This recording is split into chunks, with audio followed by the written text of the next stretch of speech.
دیکھو سلیمان علیہ الصلاۃ والسلام کی اللہ نے بہت تعریف کی ہے کہ دنیا بھی دی ہم نے ان کو، دین بھی دیا. دین تو سارے پیغمبروں کو ملا، مگر سلیمان علیہ السلام کو جیسی دنیا ملی ایسی نہ ان سے پہلے کسی کو ملی نہ ان کے بعد کسی کو ملے گی. اتنی دنیا اللہ نے سلیمان علیہ السلام کو دی کہ سلیمان علیہ السلام نے اللہ سے دعا مانگی تھی، اللہ مجھے ایسی بادشاہت دے کہ میرے بعد کسی کو نہ ملے. تو بس یہ تو انتہا ہو گئی نا بھائی، قیامت تک کسی کو نہ ملے، ایسے پاکستان کے کسی صدر کو بھی نہ ملے، ایسی حکومت چاہیے. حکومت مراد یعنی اتنے وسائل چاہیے. تو اللہ نے سلیمان علیہ السلام کے ماتحت ہواؤں کو کر دیا، اور سمندر کے ہیرے جواہرات جو بھی قیمتی پتھر تھے وہ جنات نکال کے لاتے تھے، جنات کو تابع بنا دیا. اتنی زبردست حکومت. لیکن موت کا منظر بڑا عجیب. میں پہلے سوچتا تھا یا اللہ تو نے سلیمان علیہ السلام کو اس طرح سے کیوں موت دی ہے؟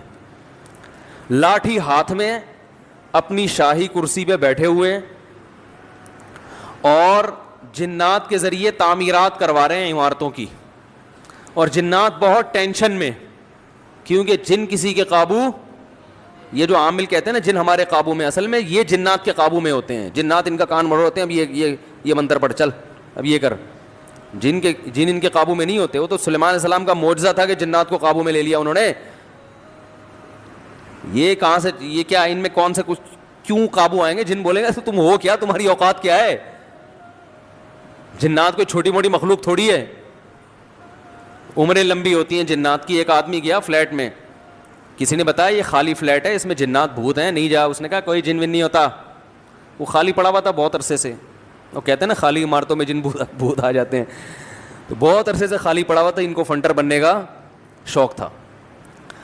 لوگوں نے کہا بھائی نہیں جا اس میں بھوت ہیں. اس نے کہا کوئی بھوت نہیں ہوتا. گیا دروازہ نوک کیا، آواز آئی کون؟ کہنے لگا میں فلاں صاحب ہوں، آپ یہاں رہ رہے ہیں، میں نے سنا یہاں جنات ہیں، دروازہ کھولیے. اس نے دروازہ کھولا، عجیب سی گول گول آنکھیں. کہا بھائی میں نے سنا یہاں جنات ونات ہیں. کہہ رہے نہیں ایسی بکواس ہے، میں تو 500 سال سے لے رہا ہوں، مجھے تو آج تک کوئی نظر نہیں آیا. کہنے لگا میں تو 500 سال سے رہ رہا ہوں، مجھے تو ابھی تک کوئی نظر نہیں. یہ بے ہوش یہی جن تھا بھائی، 500 سال سے انسان تو نہیں رہ سکتا. اچھا یہ عامل لوگ نا یہاں بیوقوف بناتے ہیں. ہم نے صحابی جن کو دیکھا ہے، کیونکہ جب یہ سنتے ہیں نا کہ جنات کی عمریں لمبی، تو 1400 سال پرانا جن بھی نکال کے لے آئیں گے. یہ الو بنانے کے علاوہ کچھ بھی نہیں ہے. صحابی جن کو دیکھا ہم نے، تابعی جن کو دیکھا ہم نے، اس جن کو دیکھا جس نے حضرت علی کی صحبت اٹھائی. سب بکواس کرتے ہیں. اور بعض ہمارے نیک لوگ بھی ان سے متاثر ہو جاتے ہیں، بڑے علماء بھی بعض ان سے متاثر ہو جاتے ہیں. ہمارے ہاں کسی چیز سے متاثر ہونے کے لیے بس اتنا کافی ہے کہ امکان کے درجے میں صحیح ہو. جیسے آپ کسی کو یہ بتا دیں نا کہ یہ کھانے سے یہ ہوتا ہے، تو امکان تو ہے نا کہ ہو سکتا ہے ہوتا ہو. ریسرچ ہے؟ ریسرچ نہیں ہے بھائی، امکان کافی ہوتا ہے ہمارے ہر چیز. حالانکہ کسی بھی دعوے کے لیے امکان، بھائی میں دعویٰ کروں اس نے میرے 1 لاکھ روپے لیے ہیں، اگلا کہہ رہا ہے کیا دلیل ہے؟ میں کہتا ہوں ممکن تو ہے نا کہ تم نے لیے ہوں، تو اس سے دلیل، اتنی دلیل کافی ہوگی؟ او بھائی یہ امکان کافی نہیں ہے، گواہوں سے ثابت کرو کہ لیے. یا تو یہ اقرار کرے یا گواہوں سے ثابت کرو. ہمارے یہاں دیکھا جاتا ہے بھائی جادو نبی پہ جب ہو سکتا ہے تو ہو سکتا ہے اس پہ بھی ہوا ہو. وہ ہو سکتا تھوڑی دلیل ہوتی ہے. سمجھ میں نہیں آ رہی بات. امکان تھوڑی ہوتا ہے. ابو بکر پہ کیوں نہیں ہو گیا جادو، حضرت عمر پہ کیوں نہیں ہو گیا؟ اس کا مطلب آسان کام نہیں ہے. نبی پہ کیوں ہو گیا تھا؟ اس کی ایک وجہ تھی کہ وہ کہتے تھے نبی صلی اللہ علیہ وسلم جادوگر ہیں، تو اللہ نے آپ سے اس طانے کو دور کرنے کے لیے ہونے دے دیا تھا، تاکہ لوگوں کو یقین ہو جائے کہ یہ جادوگر نہیں ہے، کیونکہ جادوگر پہ جادو نہیں ہوتا. اس میں حکمت نہیں، ورنہ یہ آسان کام نہیں ہے بیٹھے ہوئے کچھ بھی ساس کو بہو سے لڑا دیا. اپنی حرکتیں ٹھیک نہیں ہوتی، اور وہ جب پھڈے ہوتے ہیں تو بجائے اپنی حرکتیں ٹھیک کرو کہ یار کس میں فالٹ ہے اس کو صحیح کرو، فوراً کس پہ ڈال دیتے ہیں؟ ایک نئی جنگ چھیڑ دیتے ہیں. نند نے لڑوایا ہمیں، یہ نند نے ہمارے گھر میاں بیوی میں کیا کروایا؟ پھڈا. خود اپنی حرکتیں ٹھیک نہیں ہے، ڈال کس پہ رہے ہیں؟ کوئی جٹھانی پہ ڈال دے گا، کوئی نند پہ ڈال. ایک نیا جنگ. اب نند سے پہلے 2 آپس میں لڑ رہے تھے، اب تیسری جنگ بھی شروع کہ اس نے کیا ہے. تو سلیمان علیہ الصلاۃ والسلام بیٹھے ہیں، اللہ نے دیکھو اتنی طاقت اور قوت دی کہ جنات کو آپ کے تابع بنا دیا. قرآن کہہ رہا ہے جنات سخت ٹینشن میں محنت مزدوری کا کام کر رہے ہیں اور عمارتیں بنا رہے ہیں. یہ جو احرام مصر ہے عین ممکن ہے حضرت سلیمان علیہ السلام کی تعمیرات ہوں. اتنی ٹینشن میں جنات, اور ادھر سلیمان علیہ السلام ایسے عصا ہاتھ میں لے کے بیٹھے ہوئے ہیں. اور قرآن کہتا ہے فلما قضینا علیہ الموت, ہم نے موت کا فیصلہ کر دیا. کیسے عجیب انداز ہے. ارے بھائی یہ تو بادشاہ پہلے بیمار ہوتے, اپنا جانشین کسی کو بنا کے جاتے, اور ان کی تو صحت بھی ایسی کہ حدیث صحیح بخاری میں 100 بیویاں ہیں. بھائی کمزور آدمی تو تصور صحیح کیا ہو جائے گا, ڈپریشن میں چلا جائے گا. کیا خیال؟ تو کیا خاندانی صحت ہوگی. پیغمبروں کو تو اللہ نے ویسے ہی بہت قوت دی ہوتی ہے, قابل رش صحت ہوتی ہے پیغمبروں کی. جنگ میں کمانڈر رہے ہیں, لڑائیاں لڑی ہیں جنگوں میں, اتنی زبردست صحت. اور بھائی آپ کی موت سے پہلے تو اللہ آپ کو بیمار کرتا, پھر علاج ہوتا, پھر طویل عرصہ, پھر بھائی نہیں بس اللہ نے موت دینی تھی تو دے دی, ایسے ہوتا نا. نا نا نا نا. اور پھر اتنی جائیدادیں, اتنا سب کچھ, تو پہلے اس کا سارا کیا کر لیتے, بانٹ بوٹ لیتے, جانشین بنا لیتے, میرے بعد یہ میرا خلیفہ ہے, یہ فلانا ہے, ڈمکانا ہے. ہو سکتا ہے سب کو یقیناً کیا ہوگا پہلے سے آپ نے, لیکن ہمارے ہاں یہ سارے کام کیے جاتے ہیں جب موت کے آثار ظاہر ہونا شروع ہو جائیں. ادھر قرآن کہہ رہا ہے فلما قضینا علیہ الموت, ہم نے سلیمان کو موت دینے کا ارادہ کیا. اور کس وقت؟ جب وہ بیٹھے ہوئے تعمیراتی کام کروا رہے ہیں جنات کے ذریعے اور انسانوں کے ذریعے. اور اللہ فرماتے ہیں ایسے فرشتہ آیا, روح نکال کے چلا گیا. انبیاء کا جسم موت کے بعد بھی خراب نہیں ہوتا. مرزا غلام احمد قادیانی کی قبر کھول کے دیکھو, اگر ایک ہڈی بھی بچی ہوئی ہے نا, ایک ہڈی بھی اس کمبخت کی باقی ہے, تو جو سزا دینا چاہو آپ دے سکتے ہو. سمجھ رہے ہو؟ نبی کی کا جسم کبھی بھی خراب نہیں ہوتا. قادیانی ہو سکو اس کی ایک دفعہ قبر کھول کے دنیا کو دکھا دو بس تم. انبیاء کا جسم خراب نہیں ہوتا. تو قادیانی ہو سکتا ہے یہ گستاخی کریں کہ نبی صلی اللہ علیہ وسلم کی تو قبر کوئی کھول نہیں سکتا. تو بھائی نبی صلی اللہ علیہ وسلم کو ہم بھی نبی مانتے ہیں اور آپ بھی نبی مانتے ہیں, اور آپ پر تو اجماع ہے, بلکہ اس کو تو غیر مسلم بھی مانتے ہیں کہ آپ کی باڈی خراب نہیں ہوئی ہے, اس لیے کہ آپ صلی اللہ علیہ وسلم کے جسد اطہر کو قبر مبارک سے نکالنے کی بہت زیادہ کوششیں ہو چکی ہیں ماضی میں, غیر مسلموں نے کی ہیں سرنگیں بنا بنا کے. اس کا مطلب ان کو بھی پتا تھا کہ جسم کیا ہے, سلامت ہے. تو انبیاء کا جسم کبھی بھی خراب نہیں ہوتا.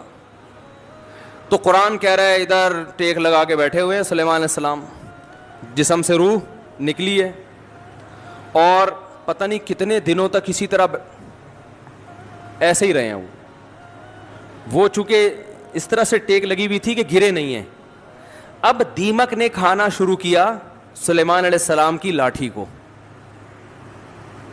ما دلہم علی موتہ الا دابۃ الارض تأکل من سأتہا. اللہ فرماتے ہیں زمین پر رینگنے والے کیڑے نے جب لاٹھی کو کھانا شروع کیا ہے, تو کتنے دن لگتے ہیں کیڑے کو لاٹھی کو کھانے میں, تو جب لاٹھی کو اتنا کھا لیا کہ بیلنس آؤٹ ہو گیا تو سلیمان علیہ الصلوۃ والسلام زمین پر گر پڑے. پھر جنات کو پتا چلا کہ بھائی ان کا تو بہت دن پہلے انتقال ہو چکا ہے. اللہ فرماتے ہیں کہ اگر جنات کو پہلے سے پتا ہو جاتا کہ ان کی موت واقع ہو چکی ہے, ما لبثوا فی العذاب المہین, تو اتنی سخت ٹینشن میں جو انہوں نے دن گزارے اس ٹینشن میں وہ دن نہیں گزارتے. جیسے ہی جنات کو پتا چلا کہ ان کا انتقال ہو گیا, جس نے جہاں اینٹ لگائی تھی نا وہیں چھوڑ کے بھاگ گیا. ان کو پتا تھا قیامت تک کوئی عامل کا باپ بھی مجھے قابو نہیں کر سکتا. جو کنسٹرکشن کا کام جہاں تک تھا نا وہیں سے جنات نکل لیے. ورنہ سلیمان السلام 2-4 عاملوں کے ذمے لگا کے چلے جاتے, بھائی میں کسی بھی وقت دنیا سے جا چکا ہوں, جا سکتا ہوں, تو ان کو ذرا پکڑ کے واپس لانا, جو 2-4 اینٹیں رہ گئی وہ تو لگا دیں ہیں بھائی. یہ قرآن کے الفاظ بیان کر رہا ہوں, ما لبثوا فی العذاب المہین. اللہ فرماتے ہیں کہ جنات کو پہلے سے پتا ہوتا نا کئی دن پہلے ان کا انتقال ہو چکا ہے, تو یہ اتنی سخت ٹینشن میں نہ ہوتے. وہ تو یہی دیکھ رہے ہیں یہ ہماری نگرانی کر رہے ہیں ایسے, کیونکہ چہرہ بھی بالکل اسی طرح, چہرے پہ رونق اسی طرح جیسے زندگی کے آثار ہوتے ہیں, بالکل وہی کنڈیشن. سوال پیدا ہوتا ہے, دیکھو اللہ کے ہر کام میں حکمت ہوتی ہے کہ نہیں ہوتی؟ دیکھو ہمارے نبی صلی اللہ علیہ وسلم نے میدان جنگ میں شہادت کی بہت تمنا کی ہے, لیکن آپ کو میدان جنگ میں شہادت نہیں ملی, کیونکہ حکمت کے خلاف ہو جاتا ہے. لَوَدِدتُّ أَنْ أُقْتَلَ فِي سَبِيلِ اللَّهِ ثُمَّ أُحْيَا ثُمَّ أُقْتَلَ ثُمَّ أُحْيَا ثُمَّ أُقْتَلَ ثُمَّ أُحْيَا ثُمَّ أُقْتَلَ.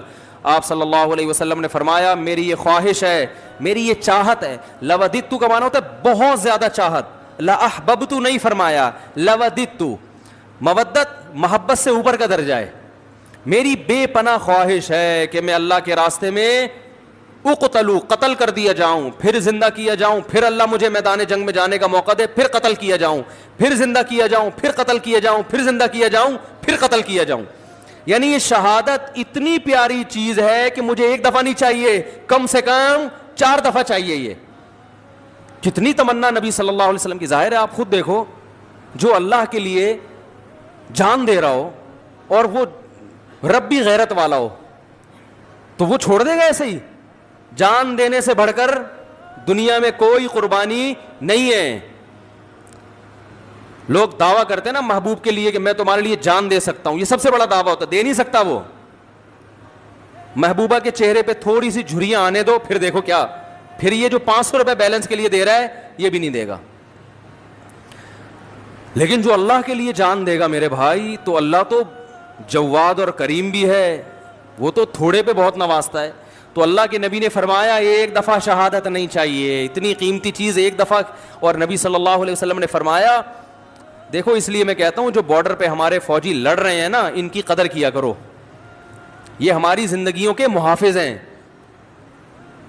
جو ہمارے ملک کے محافظ ہیں وہ ہمارے ایمان کے اور ہمارے دین کے محافظ ہیں یا نہیں ہیں؟ تو کافر تو کھا کے ختم کر دے ہمیں 2 منٹ کے اندر. جو شہادت دینے والا ہے اس کو ہلکا مت سمجھو. جو بھی جہاں بھی اللہ کے لیے لڑ رہا ہے, مسلمانوں کا دفاع کر رہا ہے, اللہ کے ہاں اس کا مقام ہلکا نہیں ہے, بہت بڑا مقام ہے.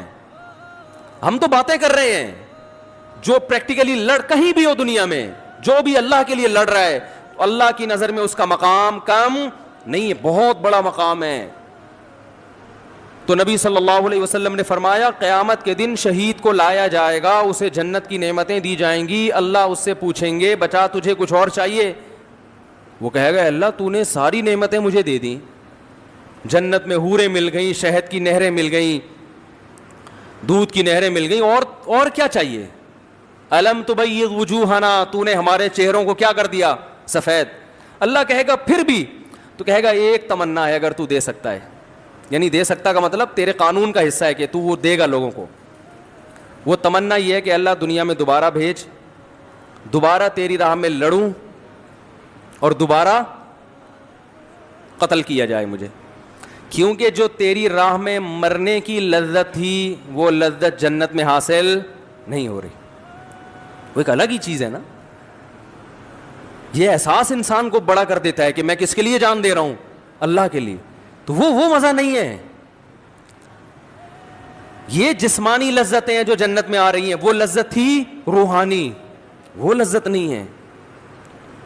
تو 4 دفعہ نبی صلی اللہ علیہ وسلم نے شہادت کی تمنا کی ہے کہ بار بار یہ عمل ہو.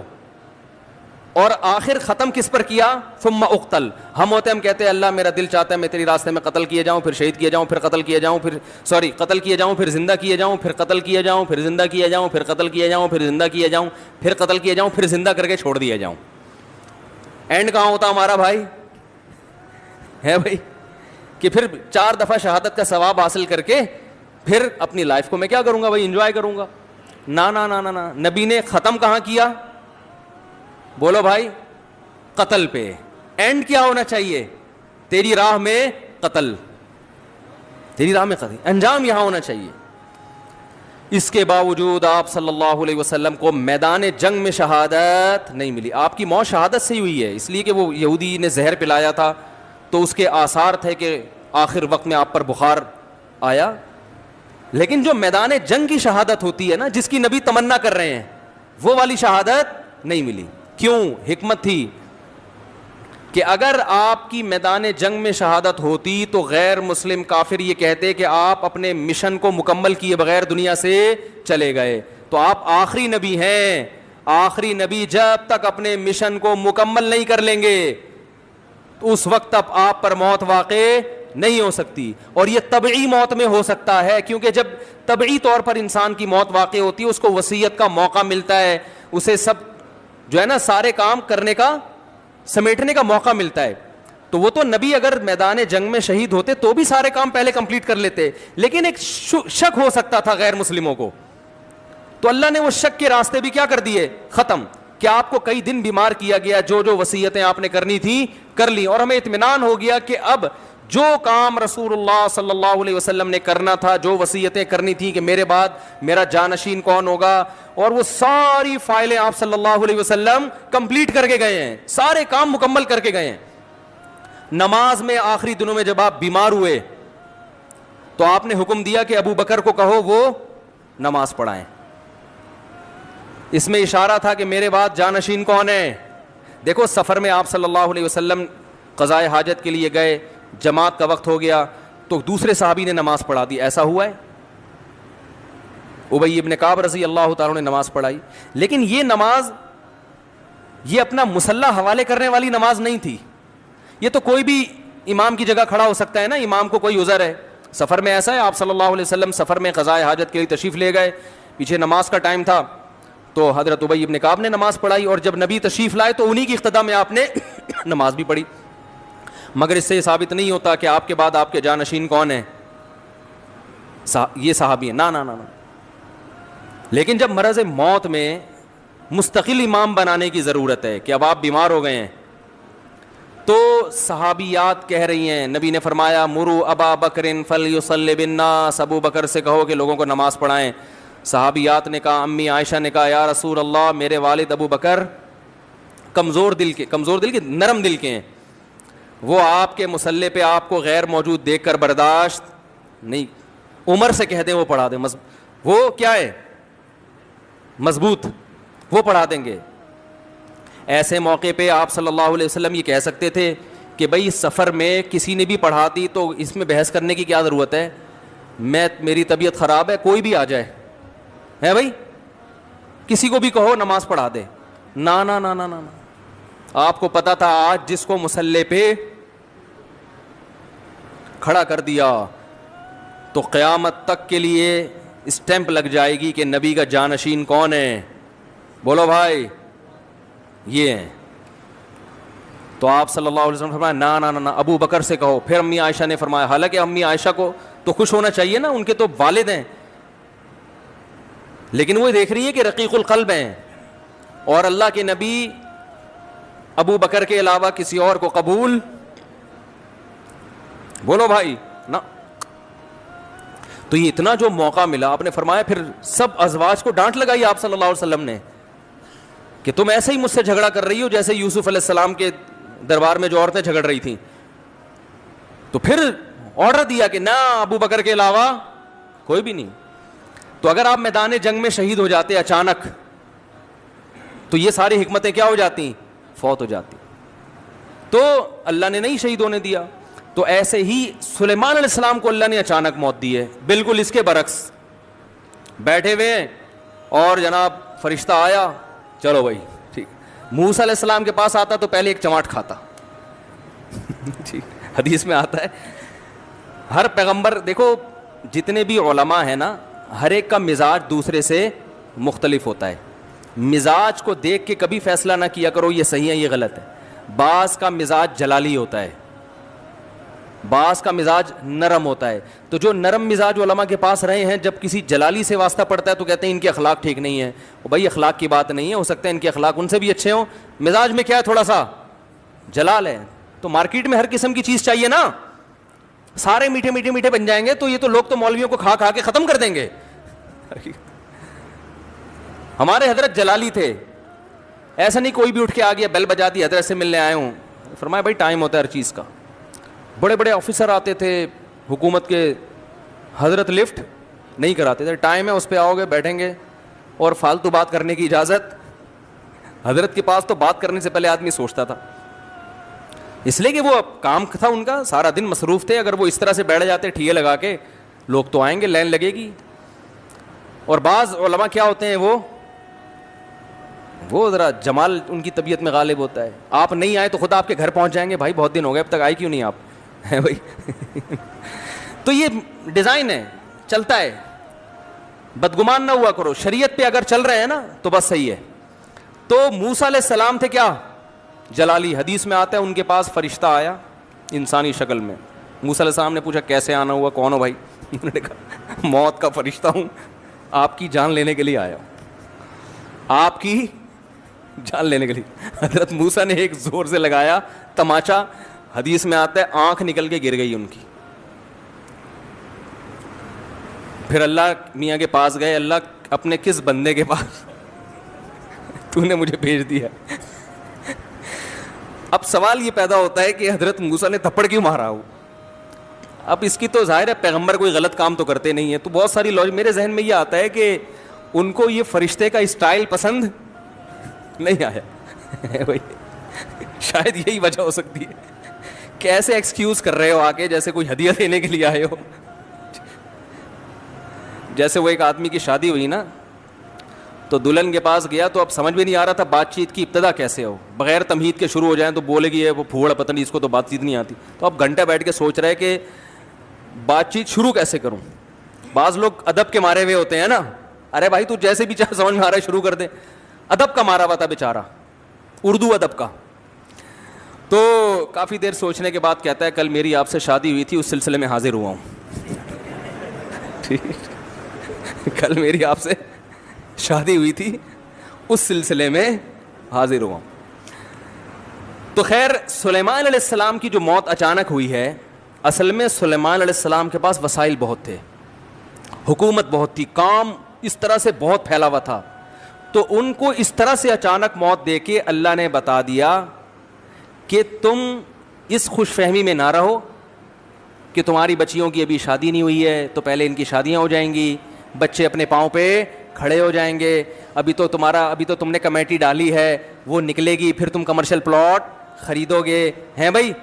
اور ابھی تو یوں ہے, ابھی تو میں بہت صحت مند ہوں, میں نے اپنی رپورٹیں سارے ٹیسٹ کروائے, ایک دم اوکے کی رپورٹ ہے, ڈاکٹر نے کہا تو 50 سال سے پہلے مرنے والا نہیں ہے, اور بالکل فٹ فاٹ, اور نہ کوئی ڈپریشن, اور بالکل, اور ابھی میرا زندہ رہنا بہت ضروری ہے کیونکہ میں مر گیا تو کمپنی کا کیا ہوگا, بچیوں کا کیا ہوگا, بیوی کا کیا ہوگا, اور میرے والدین کا کیا ہوگا.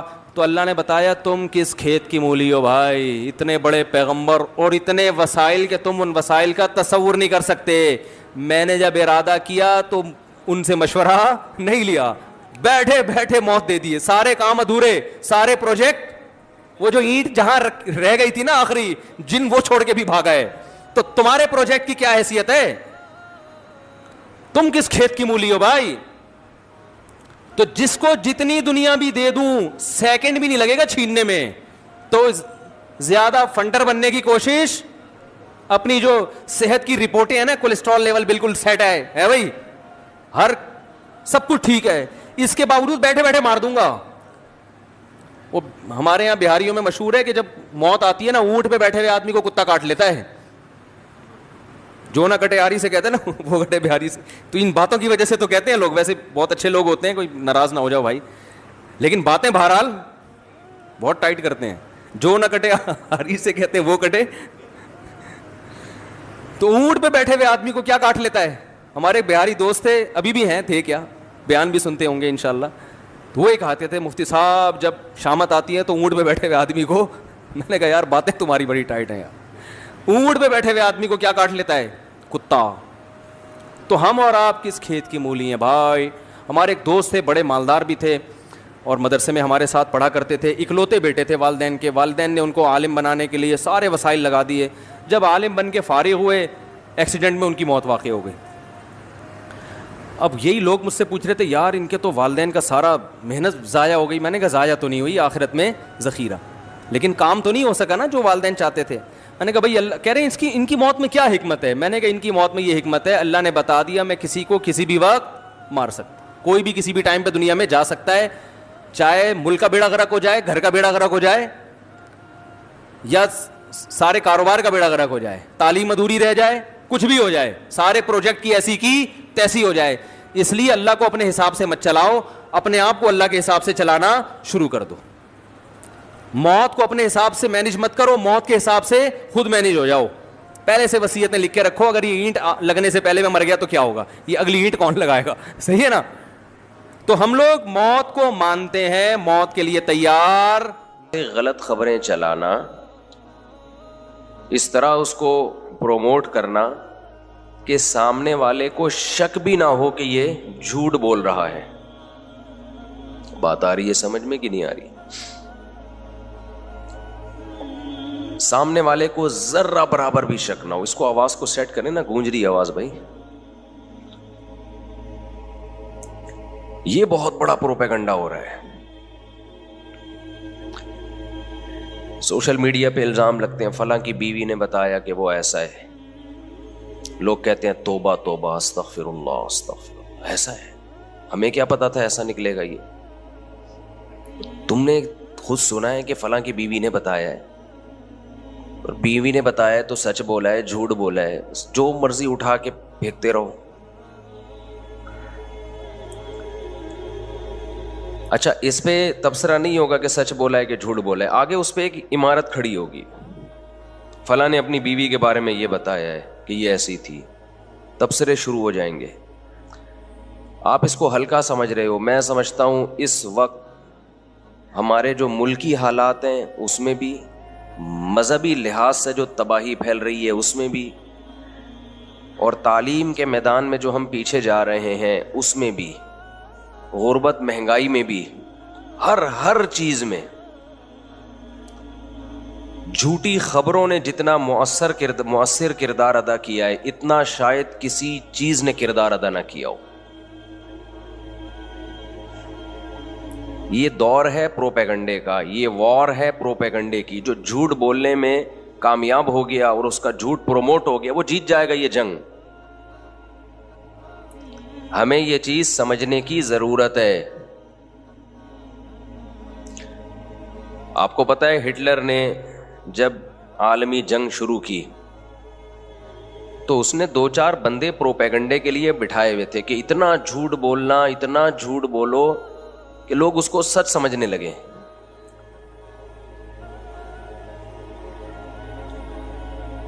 تو آج بھی یہی ہو رہا ہے سوشل میڈیا پہ, جھوٹ جھوٹ جھوٹ جھوٹ جھوٹ جھوٹ. کوئی تحقیق نہیں ہوتی کسی کی, شخصیتوں پہ الزام لگائے جاتے. جو ملک کے خیر خواہ ہوتے ہیں وہ برے بن جاتے ہیں, جو برے ہوتے ہیں وہ خیر خواہ بن جاتے ہیں. مخلص آدمی کے لیے ملک میں کام کرنا ہی مشکل بن چکا ہے, وہ پروپیگنڈے کا شکار ہو جاتا ہے. 2 چیزیں ہمارے ہاں سوسائٹی میں, گھر میں, ملک میں اصلاح کے لیے بہت ضروری ہیں. یہ 2 چیزیں میری بتائی ہوئی نہیں ہیں, یہ اللہ اور اس کے رسول صلی اللہ علیہ وسلم کی بتائی ہوئی چیزیں ہیں. ان 2 چیزوں کو پلے باندھ لیں, زندگی سکون سے گزرے گی آپ کی. اگر آپ اپنی زندگی میں لے آئے تو آپ کی زندگی سکون سے. اگر قوم من حیث القوم اپنی زندگی میں لے آئی تو قومیں سدھر جاتی ہیں, سنور جاتی ہیں اس سے. دیکھو اس وقت ملکی حالات میں سب پریشان ہیں. کوئی کس کو ذمہ دار ٹھہرا رہا ہے, کوئی کسی پہ بلوا ڈال رہا ہے کہ فلاں نے ایسا کیا, فلاں نے ایسا کیا, فلاں نے ایسا کیا. اگر ہم 2 چیزوں کا اہتمام کر لیں, اپنی نجی زندگی میں بھی اور قومی سطح پہ زندگی میں بھی, بہت سارے حالات ہمارے سیدھے ہو سکتے ہیں. ایک, جب تک کسی خبر کی پوری تحقیق نہ ہو جائے, اور تحقیق ریسرچ پیپروں سے نہیں ہوتی, یہ خوب سمجھ لو. جو جھوٹ بولتے ہیں وہ ریسرچ پیپر بھی غلط لکھ سکتے ہیں. تحقیق ہمیشہ اس فیلڈ کے ماہرین سے, اگر کوئی علم کا شعبہ ہے اور اگر کسی کی ذات کے بارے میں الزام ہے تو اس ذات سے جب تک رابطہ نہ ہو جائے, یا اس کے قریبی متعلقین سے جب تک رابطہ نہ ہو جائے, وہ متعلقین جن کا اپنا مفاد نہ ہو, جب تک ان سے رابطہ نہ ہو جائے کسی شخص کے, کسی ادارے کے, کسی قوم کے بارے میں رائے قائم بولو مت کرو. ایک طوفان بدتمیزی سوشل میڈیا پہ, ہر شخص ملک کے خلاف بکواس کر رہا ہے, ہر شخص ملک کے خلاف بول رہا ہے. مجھے ان بولنے والوں پر اشکال نہیں ہوتا, وہ تو ایجنٹ ہیں, بیٹھے ہوئے ہیں اس کام کے لیے. اشکال ہوتا ہے نیچے کمنٹس دیکھ کے, لوگ اس کو سچ سمجھ رہے ہیں, بولے جا رہے ہیں, بولے جا رہے ہیں, بولے جا رہے ہیں. ہر دوسرا کلپ آپ دیکھ لو, شارٹ کلپس آ رہے ہیں نا آج کل, اتنے ان کے ویوز ہیں, اتنے ملینز اور اتنے کمنٹس.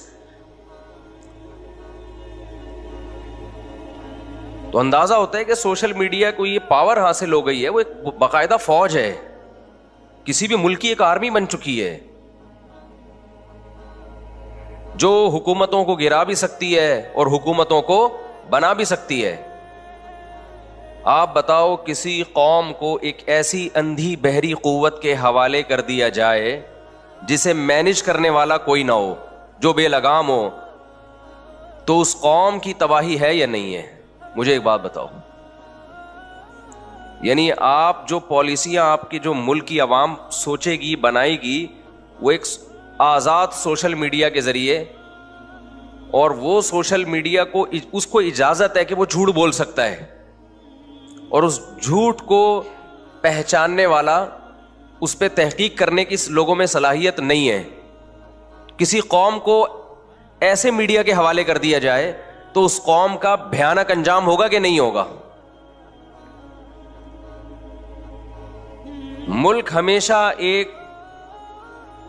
ملک جو چلانے والی قوتیں ہوتی ہیں وہ ہمیشہ ایک منظم ادارے ہوتے ہیں یا منظم حکومتیں ہوتی ہیں, چاہے وہ سیاسی ہوں چاہے وہ فوجی ہوں. ہمیں اس سے بحث نہیں ہے, وہ صحیح بھی ہو سکتے ہیں, وہ غلط بھی ہو سکتے ہیں, اس سے بھی ہمیں بحث نہیں ہے. لیکن کنٹرول اداروں کے ہاتھ میں ہوتا ہے یا حکومتوں کے ہاتھ میں. حکومت بھی ایک ادارہ ہے نا, ایک منظم, ایک مینجمنٹ کو حکومت کہا جاتا ہے. اگر سوشل میڈیا کے حوالے قوم کو کر دیا آپ نے, تو بھائی سوشل میڈیا پہ تو جو جتنا زیادہ وائرل ہوگا اس کا اثر اتنا زیادہ ہوگا. جو جتنا اچھا جھوٹ بولنا جانتا ہوگا اس کی بات اتنی زیادہ پھیلے گی. یہ نئے لوگ بھی بہت سارے آ گئے نا, تو میں بتا رہا ہوں سوشل میڈیا پہ پروپیگنڈا بہت ہوتا ہے. تو میں زلیخا کے بارے میں رپورٹ پیش کر رہا تھا کہ جھوٹ بولنے کے دیر آر 2 types آف جھوٹ بولنا. جھوٹ بولنے کے کتنے طریقے ہیں؟ بولو نا, 2 طریقے. ایک طریقہ یہ ہے کہ آپ یہ کہیں کہ فلاں ایسا ہے, فلاں چور ہے, فلاں کرپٹ ہے, فلاں 2 نمبر ہے. یہ ایک طریقہ ہے. ایک بڑا خاندانی طریقہ ہے جھوٹ بولنے کا جو زلیخا نے بولا. سوشل میڈیا پہ یہ دوسرا طریقہ چل رہا ہے, بڑا ہی خاندانی, اس سے جھوٹ 100% سچ لگنے لگتا ہے. وہ خاندانی طریقہ میں بتا رہا تھا. بھائی یوسف علیہ السلام پر زلیخا نے ڈاکہ ڈالا, یوسف علیہ السلام بھاگے, دروازہ کھلا تو آگے شوہر کھڑا ہے جس کو قرآن کہہ رہا ہے سیدہ, آقا. زلیخا کے آقا کھڑے ہوئے تھے. اللہ میاں شوہر کو کیا کہتے ہیں؟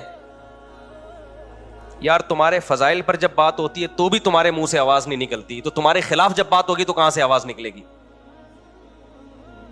وَأَلْفَيَا سَيِّدَهَا لَدَى الْبَابِ, قرآن کہہ رہے دروازے پہ زلیخا نے اپنے آقا کو پایا. اللہ میاں زلیخا کے شوہر کو زلیخا کا سید, سردار, آقا کہہ رہے ہیں.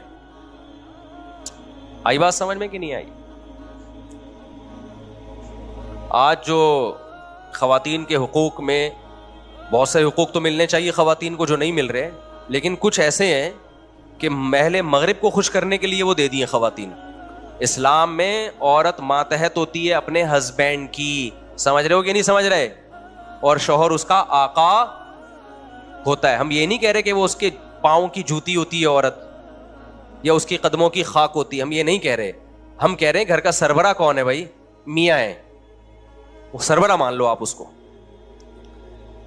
اب دیکھو زلیخا نے جو رپورٹ پیش کی نا, اب یہ جو زلیخا کا میاں تھا اس نے جب دیکھا کہ یار یہ کیا ہو رہا ہے, میری بیوی اور یہ نوجوان ایک بند کمرے میں, یہ کیا مسئلہ ہے, تو زلیخا نے یہ نہیں کہا کہ یوسف نے مجھ پہ دست درازی کی ہے, یہ مجھے غلط نیت سے معاذ اللہ دیکھ رہے تھے, یہ نہیں. یہ اگر اس طرح زلیخا بولتی تو یہ جھوٹ کی پہلی قسم ہوتی. یہ جھوٹ بولنے کا وہ طریقہ ہوتا جس سے شک ہوتا ہے کہ پتہ نہیں سچ کہہ رہی ہے کہ جھوٹ کہہ رہی ہے. تھوڑی سی آواز بڑھا دیں اس کی, پہلے گونج رہی تھی نا آواز. زلیخا نے کہا ما جزاء من اراد باہلک سوءا الا ان یسجن او عذاب علیم. اے میرے آقا, اے میرے سرتاج, مجھے آپ یہ بتائیے کہ آپ کی بیوی پر اگر کوئی غلط نیت سے ہاتھ ڈالنے کی کوشش کرے اس کی کیا سزا ہونی چاہیے. یہ جھوٹ کی کون سی قسم ہے؟ جھوٹ بولنے کا اسٹائل نمبر 2, کہ یہ تو بحث میں پڑھو ہی نہیں کہ غلطی میں نے کی ہے یا اس نے کی ہے, یہ تو بحث ہی غلط ہے. آپ سزا بتائیں کہ اس کی سزا کیا ہونی چاہیے. آپ کو جھوٹ بولنے کا طریقہ سکھا رہا ہوں, اگر کبھی پکڑے گئے نا تو اس طرح سے بولا کرو جھوٹ. مرد کیسے پکڑا جاتا ہے؟ مرد کے پکڑے جانے کا یہی خطرہ ہوتا ہے کہ وہ جو ایک صاحب تھے نا, وہ نہیں, کسی بچے نے اپنی امی سے پوچھا کہ جان کیسے نکلتی ہے. امی نے بچے سے پوچھا بیٹا جان کیسے نکلتی ہے؟ بچے نے کہا کھڑکی سے نکلتی ہے. امی نے کہا پتہ نہیں اسکول میں کیا پڑھ رہا ہے, کیا مطلب کہہ رہے تھے بھائی, جب آپ گھر میں آنے والی ہوتی ہے نا تو پڑوسن گھر میں آئی ہوئی ہوتی ہے, جیسے ہی آپ دروازہ نوک کرتی ہیں تو ابو بولتے ہیں جان کھڑکی سے نکل جاؤ. جان کھڑکی سے نکل. بچے بڑے ہوشیار ہوتے ہیں, ان سے ہوشیار رہا کریں. دیکھو پکڑے گئے کہ نہیں پکڑے گئے. تو جب بھی پکڑے جائیں نا, جھوٹ بولنے کا ایک دوسرا طریقہ بتا رہا ہوں آپ کو میں. جھوٹ بولنے کا دوسرا طریقہ جو زلیخا نے استعمال کیا, زلیخا نے یہ نہیں کہا کہ یہ مجھ پہ دست درازی کر رہا تھا, بند کمرے میں مجھے ورغلا رہا تھا, بلکہ زلیخا نے کہا مجھے ایک بات بتاؤ کہ کوئی عام عورت کو بری نیت سے دیکھے وہ بھی سزا کا مستحق ہوتا ہے, لیکن ایک نوجوان جس کو آپ نے گھر میں رکھا, ساری زندگی پالا پوسا, شاہانہ اور بادشاہوں والی زندگی دی, وہ آپ ہی کی بیوی, یہ نہیں کہ محل میں کسی اور عورت پہ ڈورے ڈال رہا ہے معاذ اللہ, آپ ہی کی بیوی پہ ہاتھ ڈالنے کی کوشش کر رہا ہے, اس کی سزا بتائیں کیا ہونی چاہیے. مجھے فوراً جواب چاہیے, آنسر, اس کی سزا بتائیں آپ. الا ان یسجن او عذاب علیم, جیل میں ڈالنا ہے اس کو یا دردناک ہے, یہ آپ فیصلہ کریں گے. یہ ہے جھوٹ کی وہ قسم کے اگلے کو تحقیق کے قابل ہی نہ چھوڑو کہ غلطی کس کی ہے, سزا کا مطالبہ کرنا شروع کر دو. بالکل مولویوں پہ جو سوشل میڈیا پہ الزامات لگ رہے ہیں نا, ان میں بہت سے الزامات اس نوعیت کے لگ رہے ہیں, بہت سے الزامات اس نوعیت کے لگ رہے ہیں کہ ان مولویوں نے ایسا کر دیا, بتاؤ ان مولویوں کے ساتھ کیا ہونا چاہیے. بھائی تم پہلے فیصلہ تو کرو, یہ ان مولویوں نے کیا ہے یا تمہارے حکمرانوں نے کیا ہے یا تمہارے تعلیمی اداروں نے کیا ہے یہ کام. تو میں اپنا بتا رہا تھا, میرے اوپر جو الزام لگایا ہے نا, انہوں نے کہا نمبر 1 یہ نئے نئے لوگ آئے ہیں تو الزام کو ریپیٹ کر دوں. میرا مقصد اپنی صفائی بیان کرنا نہیں ہے, میرا مقصد اس شخص پہ رد کرنا نہیں ہے. میرا مقصد تو یہ ہے کہ سوشل میڈیا پہ اس طرح کے لوگ اس طرح الزامات لگا رہے ہیں, آپ کو ان لوگوں سے ہوشیار رہنا پڑے گا, چاہے وہ سیاسی لیڈروں پہ لگائیں, چاہے وہ کسی پہ بھی لگائیں, چاہے وہ مولویوں پہ لگائیں. الزامات جب تک آپ اپنی آنکھوں سے نہ دیکھ لو یا متعلقہ شخص سے رابطہ کر کے تحقیق نہ کر لو, پروپیگنڈے کی دنیا ہے, 5th ورلڈ وار ہے یہ, اس میں تباہ ہو جاؤ گے انہیں پروپیگنڈے میں آپ. تو انہوں نے الزام لگایا مفتی صاحب نے 2014 میں یوٹیوب کو حلال کیا, 15 میں حرام کیا, 15 میں حلال کر دیا. حالانکہ نہ میں نے 2014 میں حرام کیا, نہ 15 میں حلال کا فتویٰ تو دیا. پھر دوسرا الزام یہ لگایا کہ مفتی صاحب نے 2014 میں یوٹیوب کی آمدن کو حرام کہا, پھر 15 میں حلال اس لیے کیا کہ اپنا چینل بنایا. حالانکہ میرا 2018 میں چینل بنائے, 2015 میں. یہ دوسرا جھوٹ بھی. تیسرا جھوٹ, مفتی صاحب لوگ ڈراپ شپنگ کو حرام کہتے ہیں, حالانکہ ہم حرام کہتے ہی نہیں ہیں, ٹھیک ہے نا. ہم تو اس میں کچھ ڈیٹیل بتاتے ہیں, بھائی اس طرح سے حلال ہے, یہ کرو گے تو حلال ہے, یہ کرو گے تو حرام ہے. چوتھا الزام یہ کہ یہ مولوی لوگ مسجد اور مدرسوں میں بند رہتے ہیں, انہیں کیا پتا کہ ڈراپ شپنگ کیا ہوتی ہے. تو مسجد اور مدرسوں میں بند نہیں رہتے بھائی, ہم 5 ٹائم مسجد میں آتے ہیں. ہم تو چاہتے ہیں کہ مسجد میں بند ہو, کچھ اللہ کا ذکر زیادہ کریں. سمجھتے ہو کہ نہیں سمجھتے ہو؟ اور مدرسوں میں بند نہیں ہوتے, مدرسوں میں تحقیق کا کام ہوتا ہے. لیکن نیچے لوگوں میں کسی ایک شخص کو بھی یہ توفیق نہیں مل رہی کہ اس سے سوال کرے کہ آپ نے جو مفتی طارق مسعود صاحب پہ الزامات لگائے ہیں اس کا کوئی ثبوت پیش کریں, کوئی کلپ چلائیں آپ ان کا. نہ نہ نہ نہ, آگے جو پوری عمارت کھڑی کی اس نے کہ یہ مولوی لوگ تمہیں تجارت سے روک رہے ہیں, یہ یوں کر رہے ہیں اور یہ ایسے کر رہے ہیں, اور میرا بیڑا غرق کر دیا, پہلے مجھے فتویٰ دیا حرام ہے اور میں نے سارا کاروبار چھوڑ دیا, آپ کہہ رہے ہیں حلال ہے وغیرہ وغیرہ نا. لیکن لوگ ان الزامات کی نہیں کر رہے کہ تحقیق کریں ہم, بلکہ لوگ بھی اس میں شامل ہیں کہ ان مولویوں کا ہونا کیا چاہیے. تو یہ ہے آج سوشل میڈیا کا پروپیگنڈا, اور یہ ہر جگہ ہی ہے. ڈاکٹروں کے خلاف بھی ہے یہ پروپیگنڈا, بعض بے گناہ سیاست دانوں کے خلاف بھی ہے. سیاست دانوں میں بھی برے ہوتے ہیں, لیکن سارے برے نہیں ہوتے بھائی, کچھ اچھے بھی ہوتے ہیں. ایک آدمی نے مجھے کہا کہ وہ فلاں سیاست دان کے بارے میں وہ دیکھو بھاگ کے بیرون ملک بیٹھا ہوا ہے, تصویریں بھیجی, یہ دیکھو. میں نے تحقیق پتا چلا وہ تو ادھر ہی بیٹھا ہوا ہے کراچی میں, پتہ نہیں کون سے زمانے کی تصویریں اٹھا کے وائرل کی ہوئی ہیں.